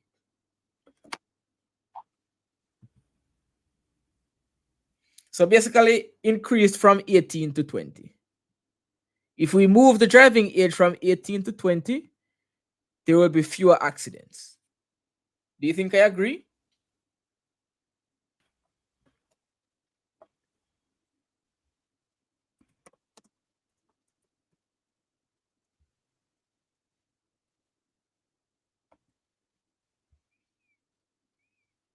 Some say agree, some say disagree. If I am saying these video games that kids play, right? In these games, they're able to do anything they want to do. But in reality, driving is a very serious activity that has real consequences if mistakes are made. Am I supporting that there should be young drivers, 18 and 19, or am I saying people should wait until they're older before they start driving? Of course.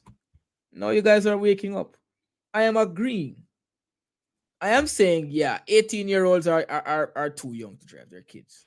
That's kind of what I'm indicating. You should play Mario Kart instead. Right? And now I get into my hook. While many concur with the current age for obtaining a driver's license, 18 years, I had to state this because the question didn't state it. So, you know, science and statistics reveal that increasing this age would result in a decrease in road accidents. So I have a long hook and a thesis. So I didn't bother to add the 3 points because this is long enough for an intro. All right, take a look at this one. This is a student's essay that I also reviewed on stream. The question is, the use of social media is negatively affecting the lives of young people. Write an essay giving your views on this statement. Where do we see hook? Where do we see thesis? And if the 3 points are mentioned, where do we see them?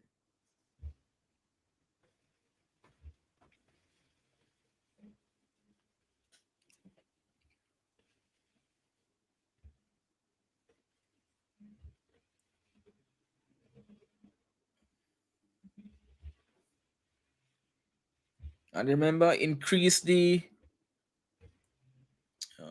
quality.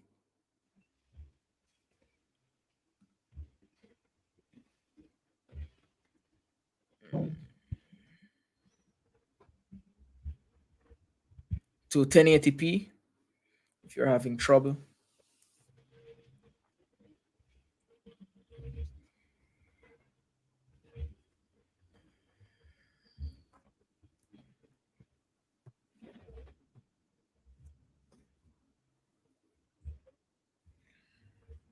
Right. One person says, Alicia says the hook is who doesn't use social media these days.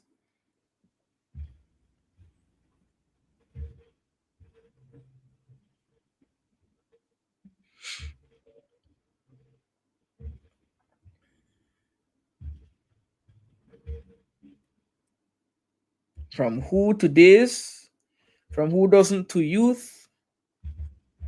Eh?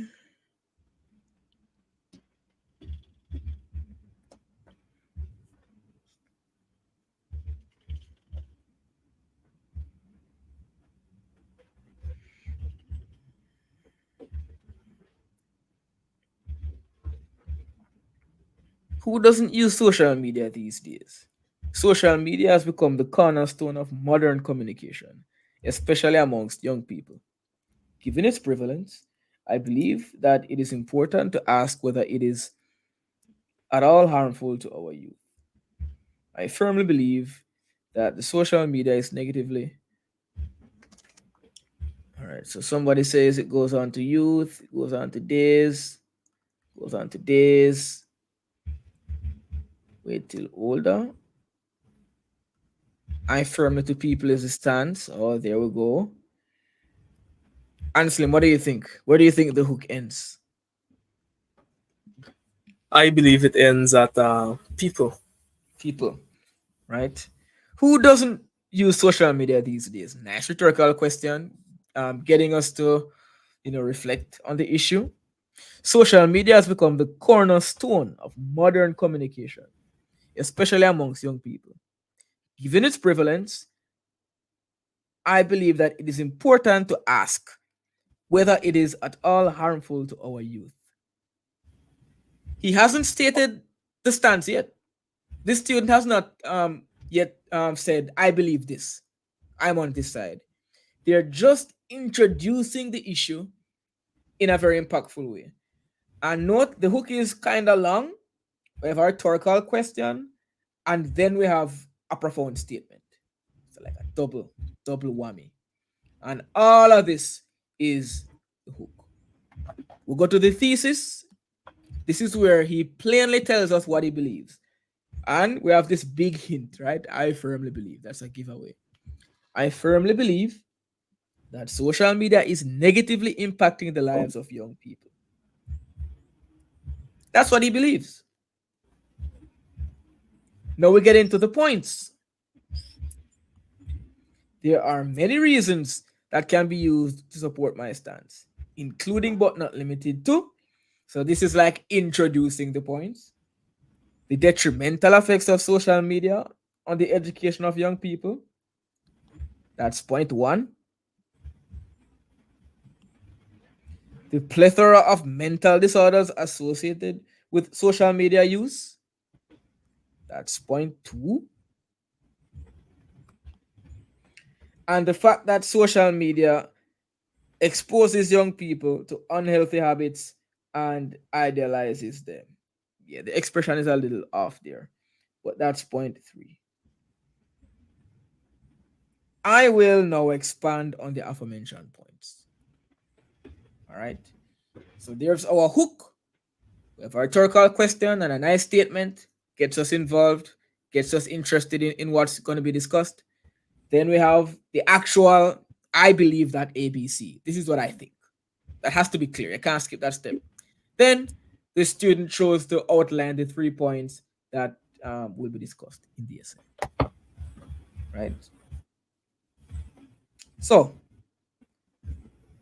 that's the intro. Done. Hook, stance, and optionally 3 points. right? Hook stands 3 points. No, the body, paragraphs 2 to 4. So remember, we have 5 paragraphs. First paragraph is the intro. Then the next 3 paragraphs would be each point being developed.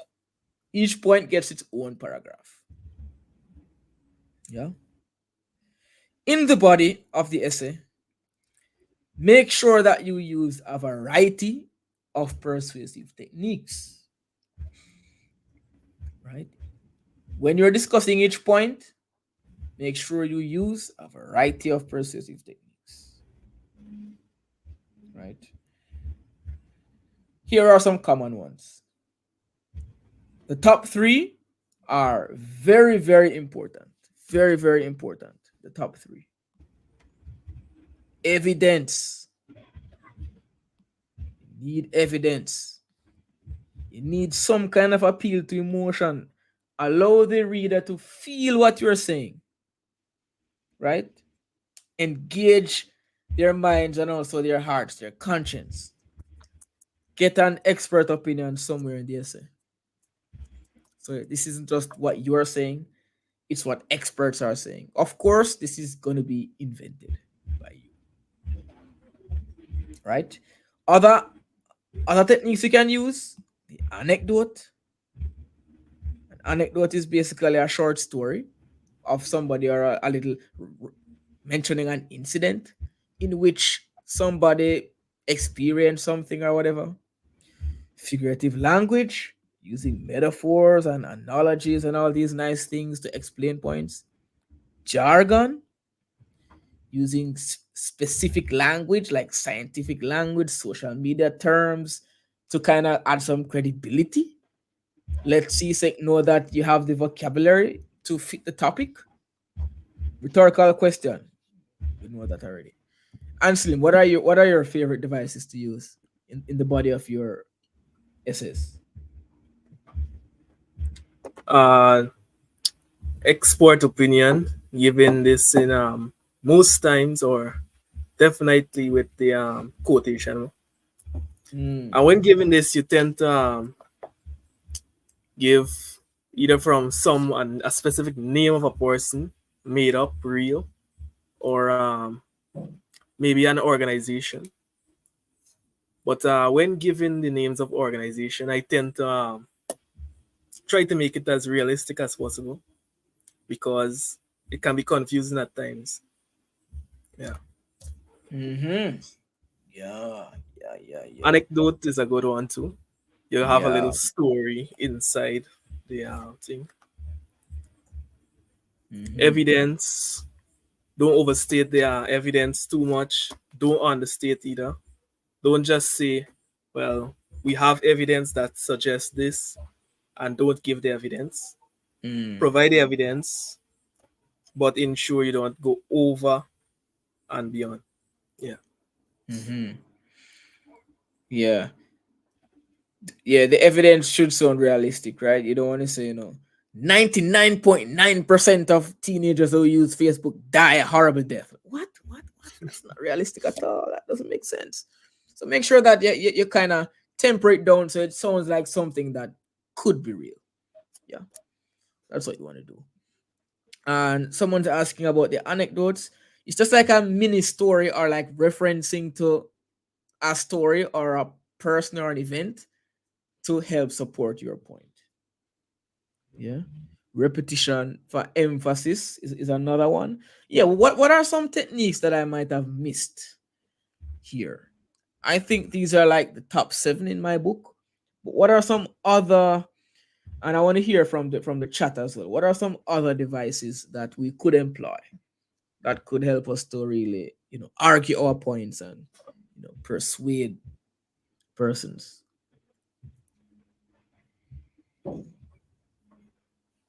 Anything else?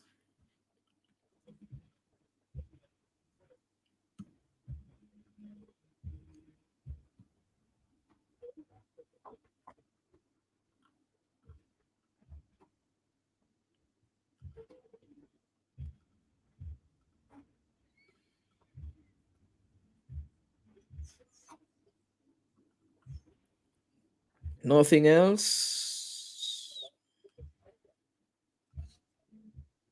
All right, cool. So we'll stick with these, right? These are 7 devices that you should really learn to use, practice using them. You might develop a love for a couple of them. But the top 3, make sure you have them in every essay. Make sure you have the top 3. The others are kind of optional. Rhetorical question, that's good for hooks as well. Figurative language can be good for hooks. Alliteration. Simile. Similes can be useful. Alliteration is more for poetry, I believe. You wouldn't really need alliteration in a persuasive or argumentative essay. But similes can be used to help, with explanations and stuff. Pun. Oof. Pun. Would I use puns? I don't know if I would use puns, but if you can use them effectively. All right, so make sure you're using a variety of techniques. Now, we're going to look at some body paragraphs, and your job right now is to identify what techniques are used here. So this is the prompt we just looked at. The use of social media is negatively affecting the lives of young people.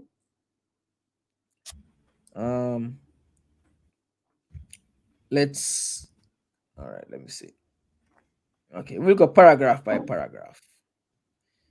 So looking at the first paragraph, what devices can we find here? Immediately, what are we seeing?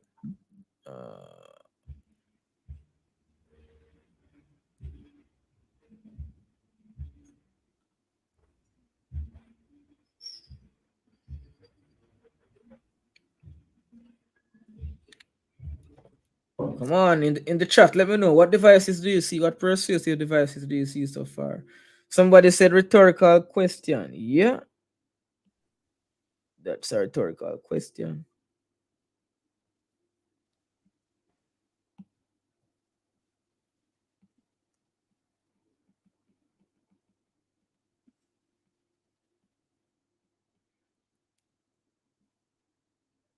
Anything else?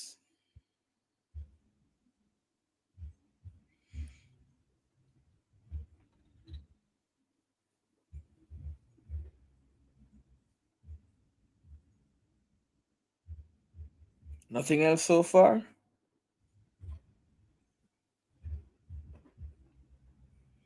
All right. To the first body paragraph. To begin with, social media has been proven to cause a decline in academic performance amongst the youth. A study published by the International Institute of Child Development, IICD, in 2021 showed that the quick bursts of dopamine, the happiness chemical that social media provides, cause children from the ages of 12 to 17 to have a drastic 40% decrease in attention span and focus. The study also showed that this decrease in focus also translates to the classroom. Young people from the ages of 13 to 15 who used social media regularly showed a 20% decrease in memorization of subject matter and a shocking 10% difference in examination results when compared to pupils who did not regularly use social media. What are we seeing here? Somebody said hyperbole. Hyperbole. Oh, that's Basanio. Welcome, Basanio. Where's the hyperbole, Basanio? Let me know. Symbolism. Where? If you're identifying, let me see where it is. What statistics, Alicia?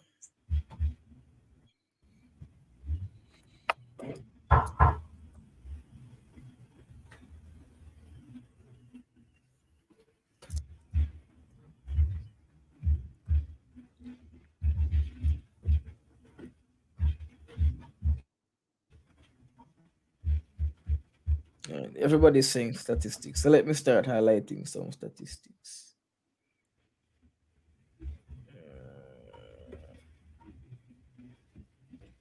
Children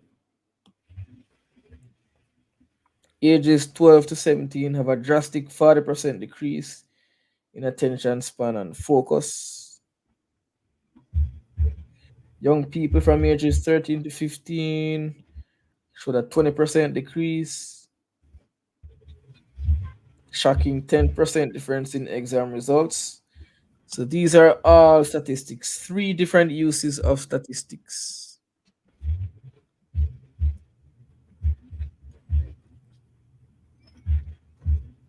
Factual data. What else? One of the devices not commonly used in the jargon. Ooh, When we state dopamine, the happiness chemical.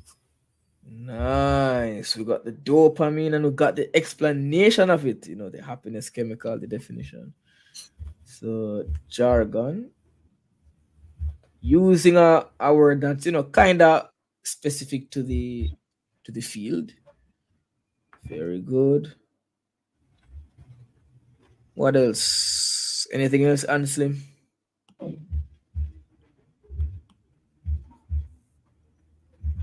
Could we say expert opinion, as the experts are the persons or the individuals from the International Institute of Child Development? Mm-hmm.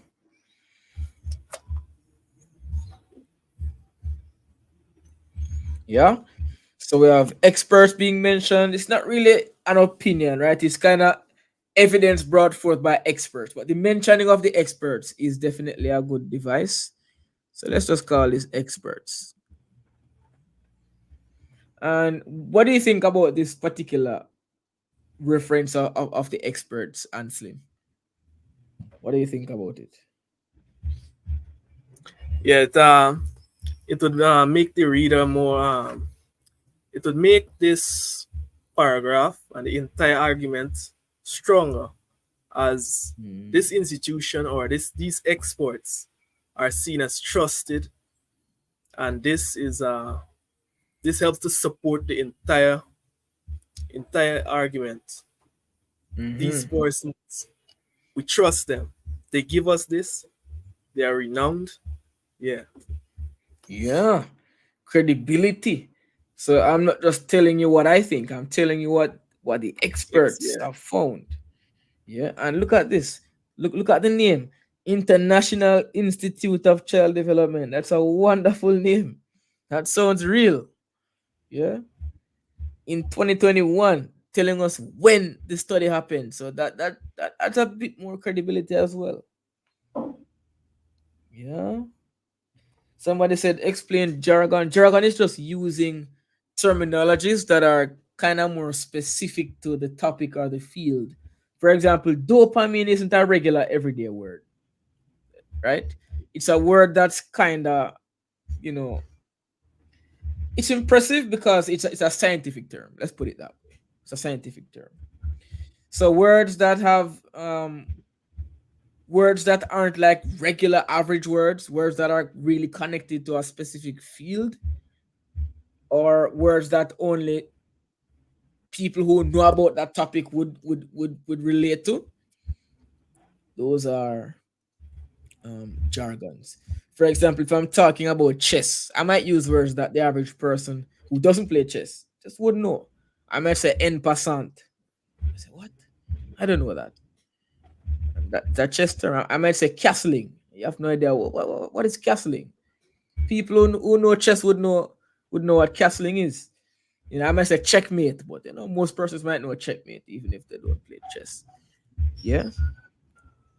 So these are chess jargons, chess terminologies that chess players would know. So dopamine is kind of a scientific terminology that makes the essay a bit more impressive. All right. Um, let's go a bit further down. Moreover, social media usage can be linked to many mental issues. Common examples of such disorders are anxiety, depression, suicidal ideation, insomnia, anorexia, and many more. Do you see any devices here?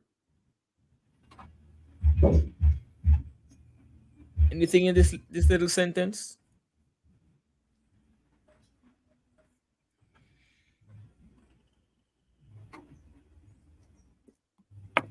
Evidence can be one supporting giving the different types of mental disorders or mental Nice. issues. Nice. So something as simple as listing examples is kind of a type of evidence, and it can help to persuade. If you can list out some examples, it shows that you know what you're talking about. Yeah. In an interview from 2022, a teenage girl named Marjorie Thompson relayed her struggles with mental health as a result of overusing social media. She described her addiction as overwhelming and inescapable.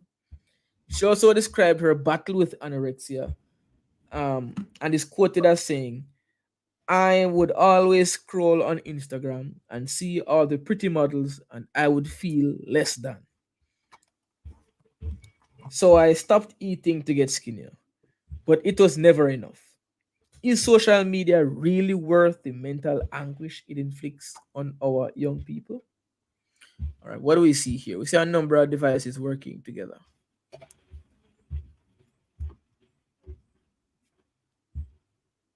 Ah, somebody got it. We see an anecdote.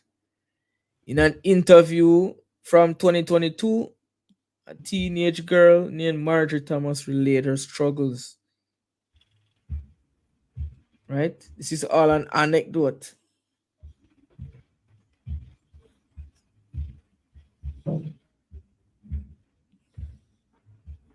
But even within the anecdote, you have other devices. What other devices do we have within the anecdote itself?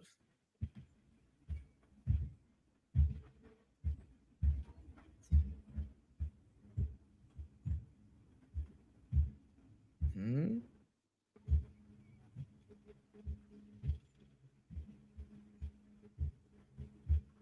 Anything else from you, Anselim? The chat can't find anything else.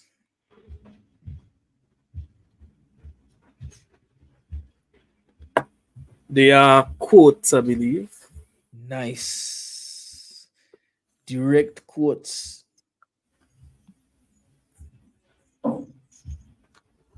These are quotes. Not expert opinion, but quotations are still a way to persuade and give some kind of evidence, right? Quotations. In this case, this is a form of evidence. I have evidence that social media does this because this person said that in an interview. It's a kind of evidence. Statistics, that's not the only form of evidence. And what else? I think I can identify one more device. Should be a quick Yeah, one. rhetorical question direct at the end, yes. Nice. Oh, there's another device. There's another one. Ah, there we have it. Easy to miss, but very, very effective. Appeal to emotion. Where do you see language that's appealing to, tugging on the reader's heartstrings?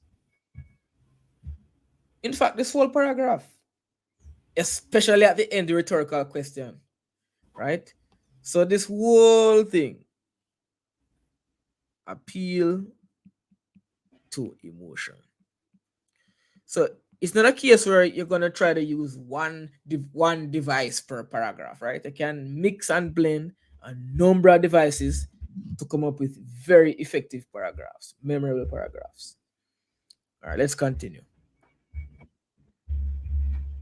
Anselm, can you manage this handwriting? I don't know.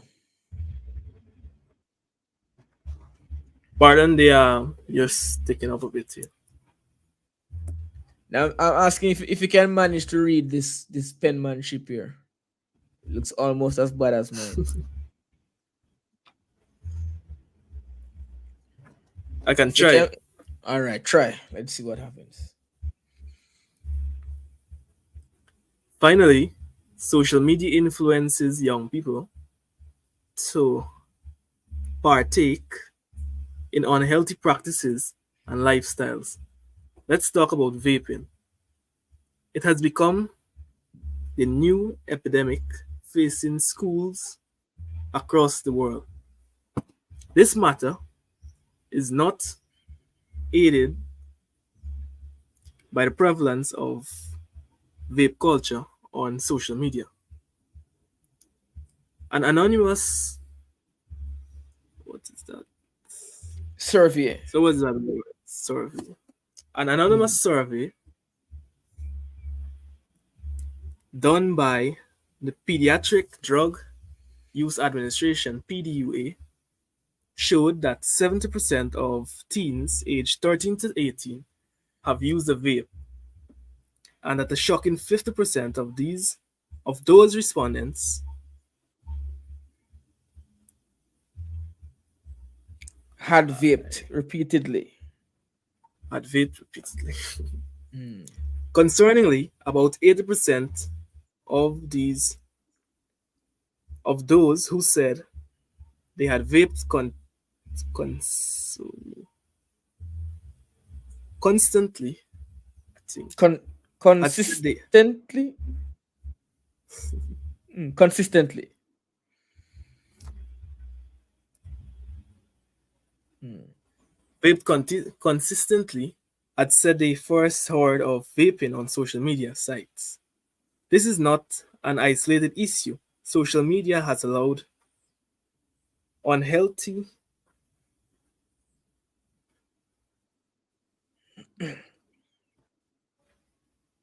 Mm, maybe a word is missing. unhealthy, Yeah. yeah, such as alcoholism, smoking, and others to be platformed to young audiences. Vaping has been linked to a Variety of issues. variety of Mm. issues such as lung cancer and asthma. So let's see if we can scroll a bit to the Oh, yeah. yeah, and asthma. But since it is a relatively new invention, there is not there's not much that is Currently known on it. on its effects. Effects should be effects.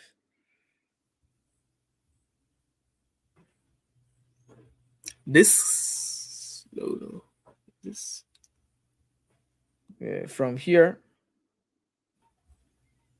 this is the can word this time can only tell. time. Time can only tell the repercussions that this will have on our young people. But if we want to avoid that outcome, we must push for the regulation of this.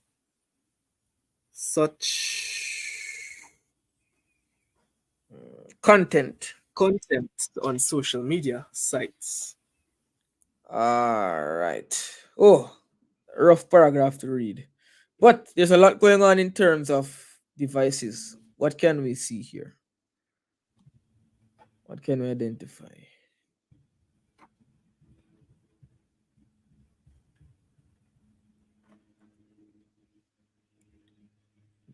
This is a nice device, you know. What is it?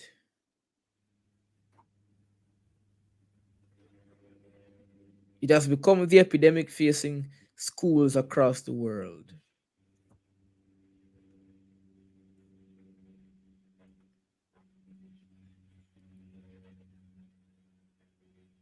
Isn't this use of figurative language? I mean, vaping isn't For literally an epidemic, right? It's really comparing it to a disease that's taking over and having adverse effects. So figurative language, very effective use. Figurative language. Mm. An anonymous survey done by the what is all this now? from here? The exports, yeah.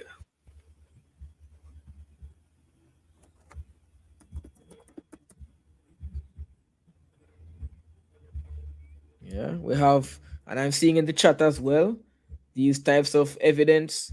Here we have some statistics, right? And we also have another mention of an organization, mention of the experts, what they're saying. Yeah.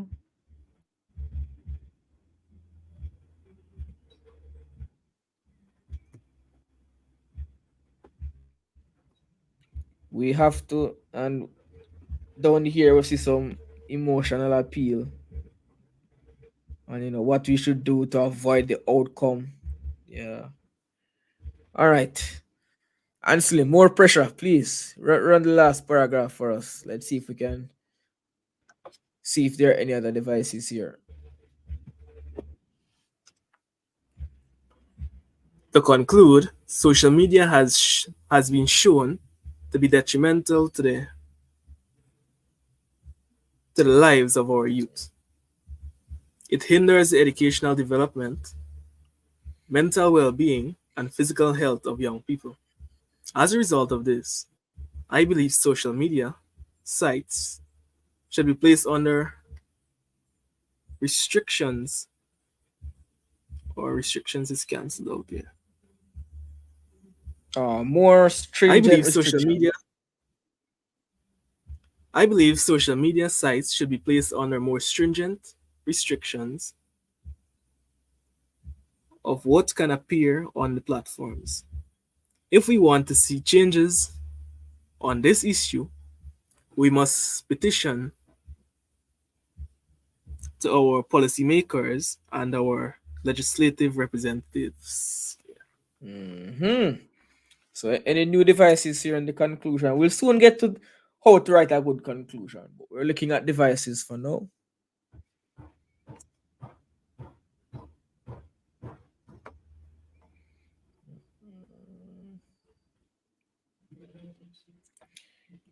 If we want to see change, we should blah blah blah. Kind of appealing to your emotion, right? Because of course we're going to want to see change from all this negativity. Yeah. All right. So, how many devices did you actually find in this essay? You guys are using one or two devices in a whole essay. Take note. Rhetorical question. That's one. Expert opinion here. That's two. Jargon. Three. Statistics. A couple times. 4, 5, 6. Examples here. 7. Quotation. 8. Appeal to emotion. 9. Metaphor. 10. 11. 12. About 15. About 15 devices in one essay, right? So we can do it. We can do it. Don't worry, man. Don't worry. I have you covered. I have you covered. There are a few critiques I had on this essay. For example, I think statistics are a bit overused and a few other things. But you can watch the video. The some of the teachers and I actually assessed this essay on stream. So I might post a link to that later on if you want to see, how we reacted to it. But overall, it's a very good essay. That's why I pulled on it today. All right. Remember this road business. The number of road accidents will decrease if the age for obtaining blah blah blah. Let's see, what devices can we find? By the way, this is what the planning box looks like in the exam room. You brainstorm, you choose a side, you write and you kind of check off as you go along. Yeah. All right. Real quick. Speed mode, speed round. Let's find some persuasive techniques. We're almost at the end. Let's push through. What persuasive techniques can we find here?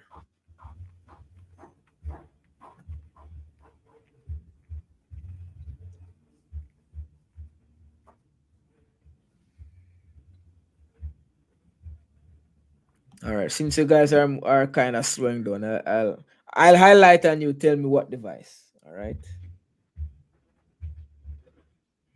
The consequences of a single lapse in judgment can be devastating. What am I doing there?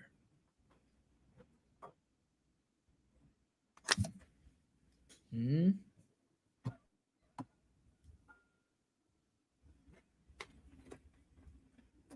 Possibly playing with the emotions. Nice. Emotional appeal. Ah, there we go. Jada has it as well. Yeah.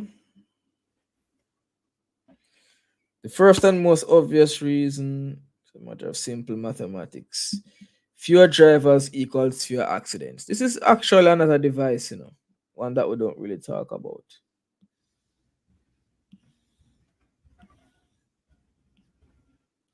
What is this?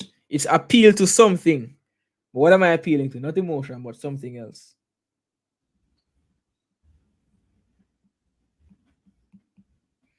The first and most obvious reason for which raising the driving age would decrease road accidents is a matter of simple mathematics.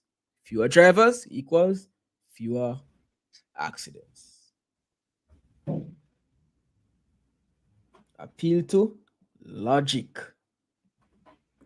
When you make a very simple statement that is appealing to that kind of this common sense thing, like clearly if you have fewer drivers, you're going to have fewer accidents. That's really appealing to the sense of logic. You have the sense of emotion, the sense of logic. Yeah. Raising the driving age would to 20 would remove 18 and 19-year-old drivers from the roads. While this change might seem insignificant, even for a small country like Jamaica, this amount would approximately would that amounts to approximately 100,000 fewer potential drivers. There will be fewer drivers to make mistakes on the roads, as well as fewer vehicles to present opportunities for traffic complications. Do you see a device buried in here?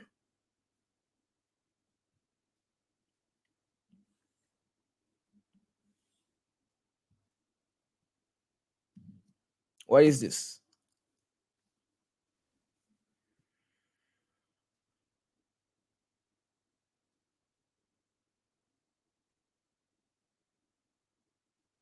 It's a form of statistics, man.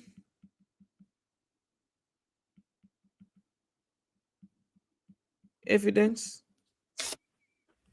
And then look at this. I'm trying to give the persons in the chat, but I'm not seeing anyone. Yeah, they're falling asleep. Or I think maybe the chat is a little bit delayed. Even for a small country like Jamaica. What is this? Imagery could be a persuasive technique, especially when that appeals to emotion, bringing out visuals in the emotion you're trying to elicit. Now I'm seeing the chat light up. Okay, I think they've woken up. We have more evidence, and this is in the form of an example.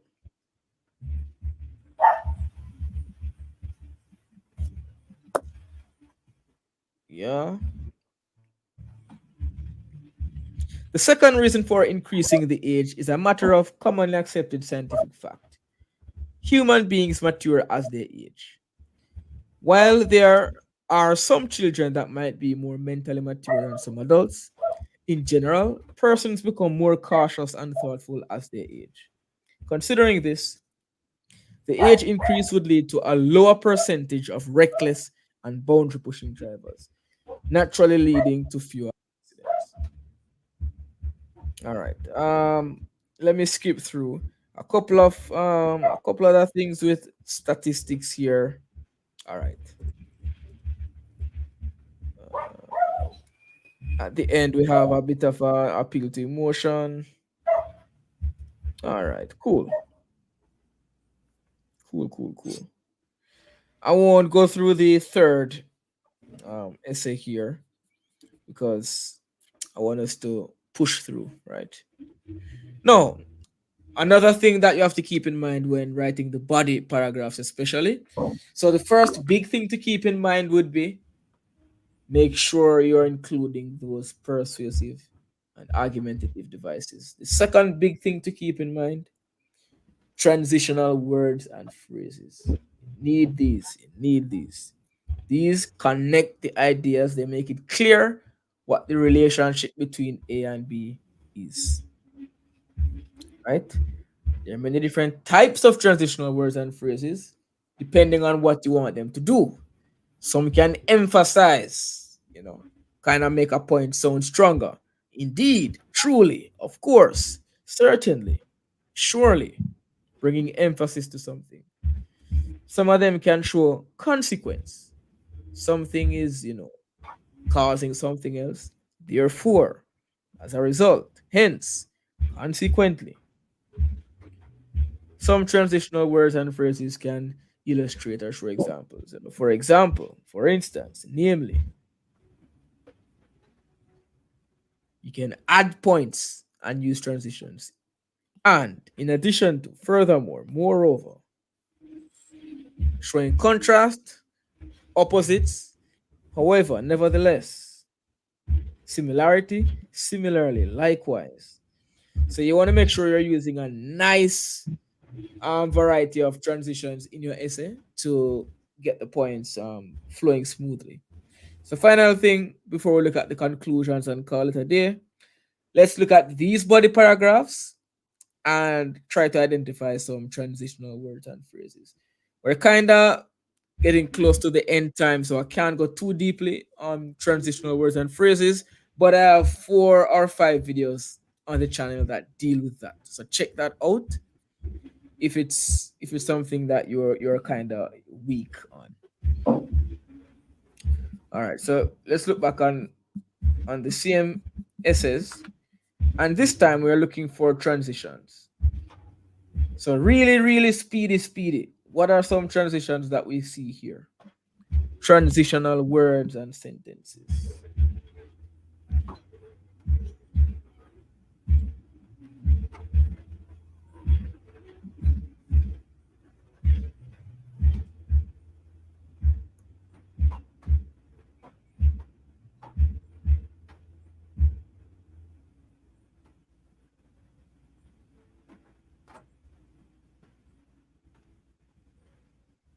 Chat is empty.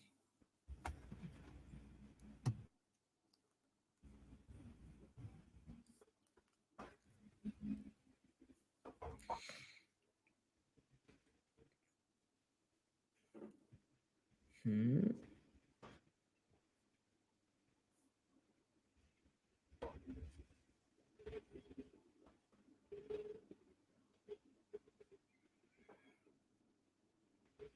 Anything, Ansley?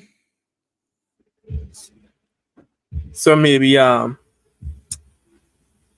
but not limited to, including but not limited to. Ah, yeah, kinda. Especially the including, right? Introducing like some examples that we're going to get into.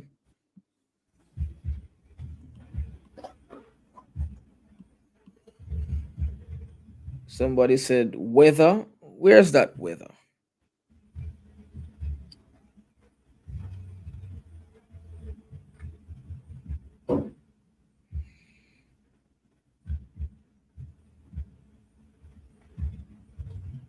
I'm not even seeing the weather. Third Where's line, a special third line? ask Well, this is whether. yeah, that isn't really linking anything. Where's especially? Fourth line at the end.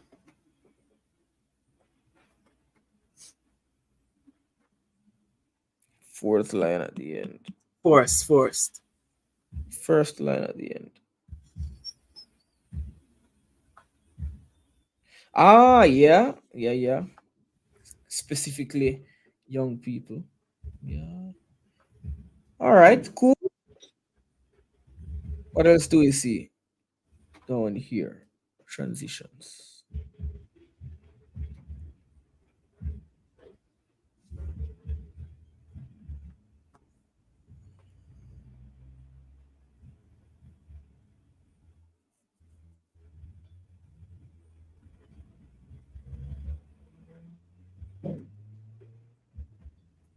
to begin with, Yeah, to begin with.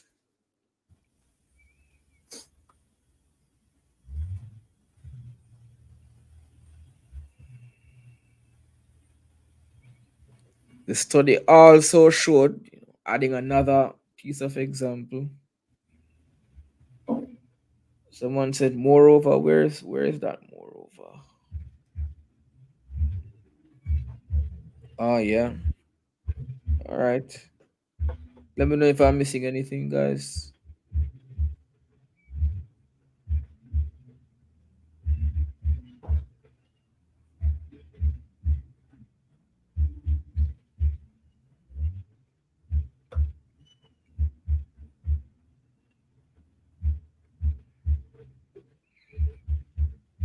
Yeah, but I think we get the point. Few more. Let's see, and also moreover. Yeah. We get it. And there are a couple more, I'm sure. To conclude is another one. Yeah. What about here? Any transitions?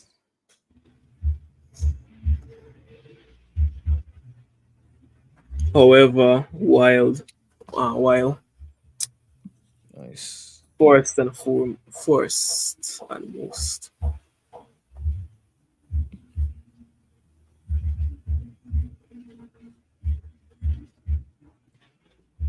while the change.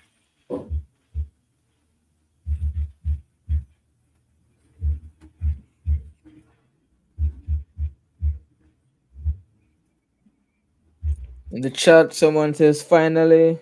I see, however, as a result.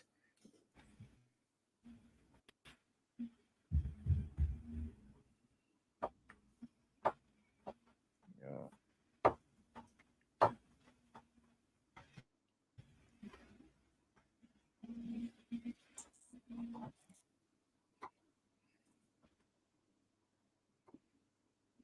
Considering this,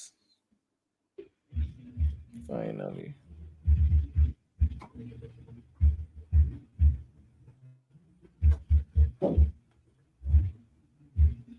As explained, kind of adding emphasis. All right. Yeah. And we won't look at the last passage. Or should we? Real quick. Answer him super fast. Therefore.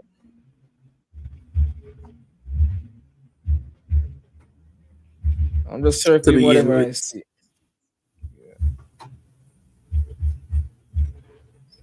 while this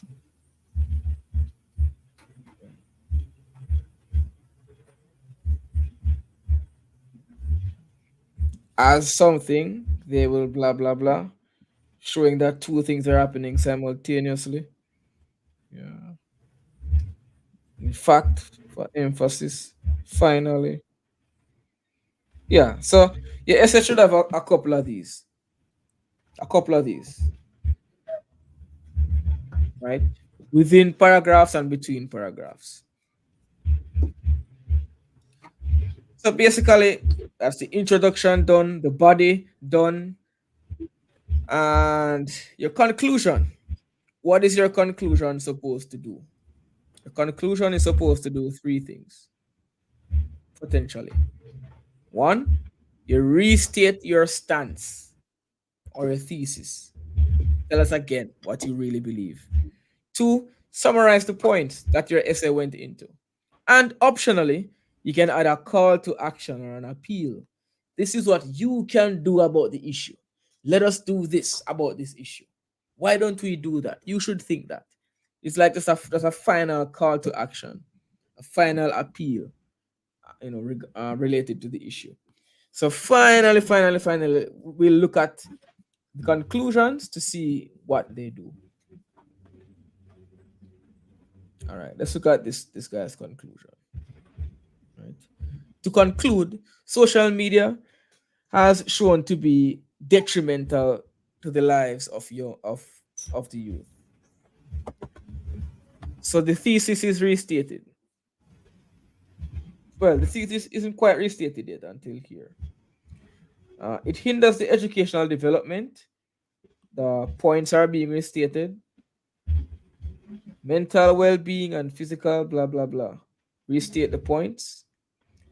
As a result, I believe blah blah blah blah. The thesis is restated, and we have a call to action at the end. If we want to see change in this issue, we should petition our policymakers, blah blah blah. This is what we should do about it. 3 pieces of the conclusion. Restate the points, restate the stance, restate the points, give us a call to action to send us home. Yeah. The call to action is optional. Look at this one. As explained, increasing the age for requiring a driver's license to 20 would lead to fewer blah blah blah, fewer drivers competing to use the already congested motorways, as well as a driving population that is more mature and more experienced. So the 3 points are mentioned here.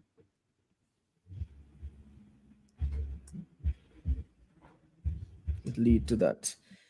These factors would logically lead to a decline in road accidents. I just restated the stance here. While this change would initially disappoint teens who are excited to get behind the wheel, this is a small price to pay for safer roadways. Not really a call to action, but a similar kind of ending, right? So you don't have a sudden ending.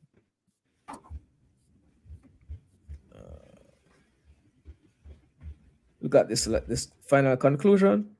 As high school prepares students for work and life, community service should be as compulsory as mathematics and English. That's my thesis statement rephrased.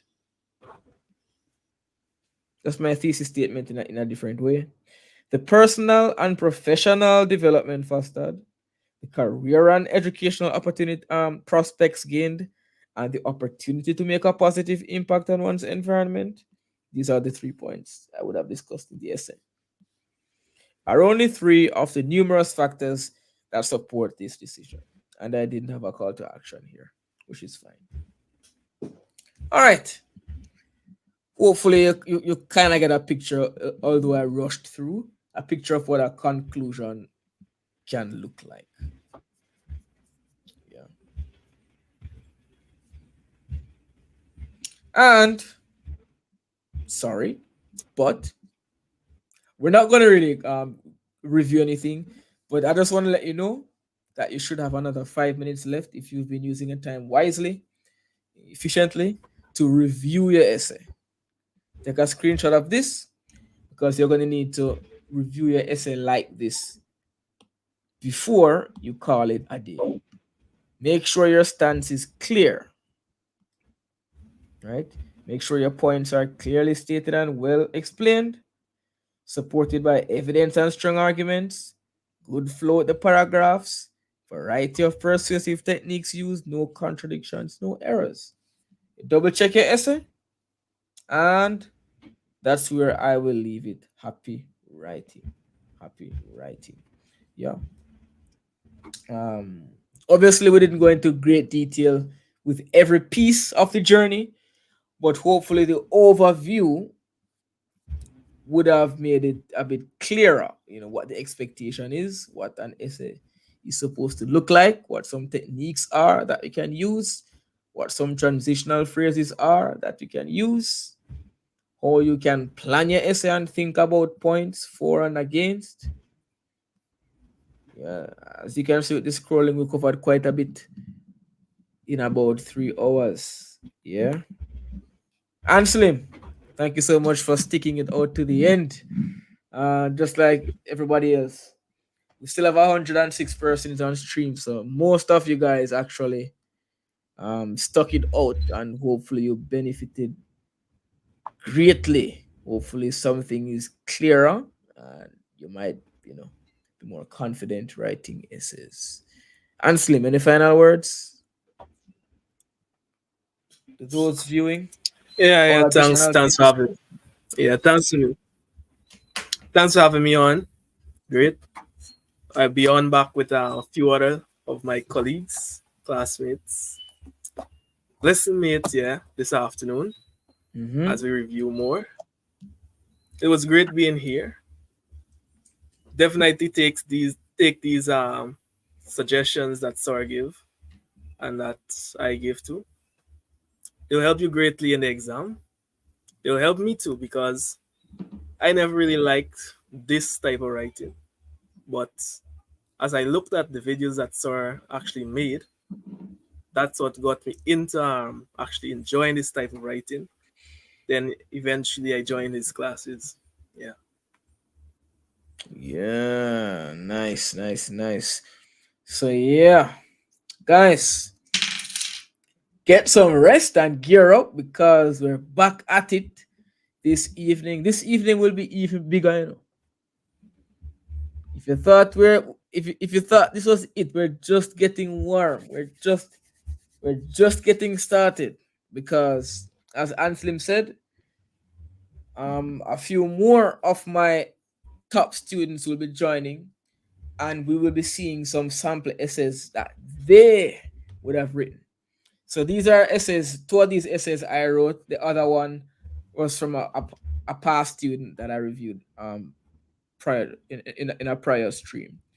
So in the evening session, we're gonna get to look at some essays that they wrote, and we're gonna get to pick them apart, analyze them, scrutinize, try to find some errors to criticize. Yeah, all that stuff. We're gonna be doing that kind of reviewing, and we're gonna start at 5 p.m. Jamaica time. So for some of you, it's gonna be 6. For some, it might be 4. All right, guys. So take it easy and see you soon. By the way, before you leave, um, let me bring up the flyer again because I just want to remind you guys that you will be able to actually have your essays reviewed. Persons who came in late might have missed that. So let me just show you that real quick.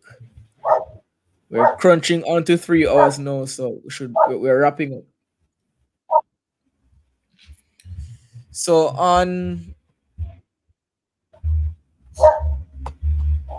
this session here, January 3, 5 p.m., we'll be doing essay reviews. If you want your essay to be reviewed by myself and my team, send a response. Send your best past paper essay to this email address. That's my email. adamwebb at csecenglish.com. Do that and we'll be able to actually review your essay on the stream. You can get some feedback from a number of persons and you'll be able to better understand where you need to improve and where you have it locked, right? So don't miss that opportunity. Send in your essays. All right, we're gonna call it a day. Did you guys get the email? It's Adam. Let me put it in the chat. Adam Webb at csecenglish.com. It's in the chat, so I can just copy that and paste it somewhere. Right. Anyhow, thanks again for coming out. Ansem, thank you for soldering on for 3 hours. I don't know if it's a good or bad thing, but the next session is probably going to be even a little bit longer because we're going to have a number of essays to review. And you know how we do in the roasting sessions. We don't play around. We don't play around. So that's it. Gonna end the stream. Thank you for the viewers who came out on YouTube, Instagram, LinkedIn, Facebook. Yeah. Take it easy. See you later. Bye.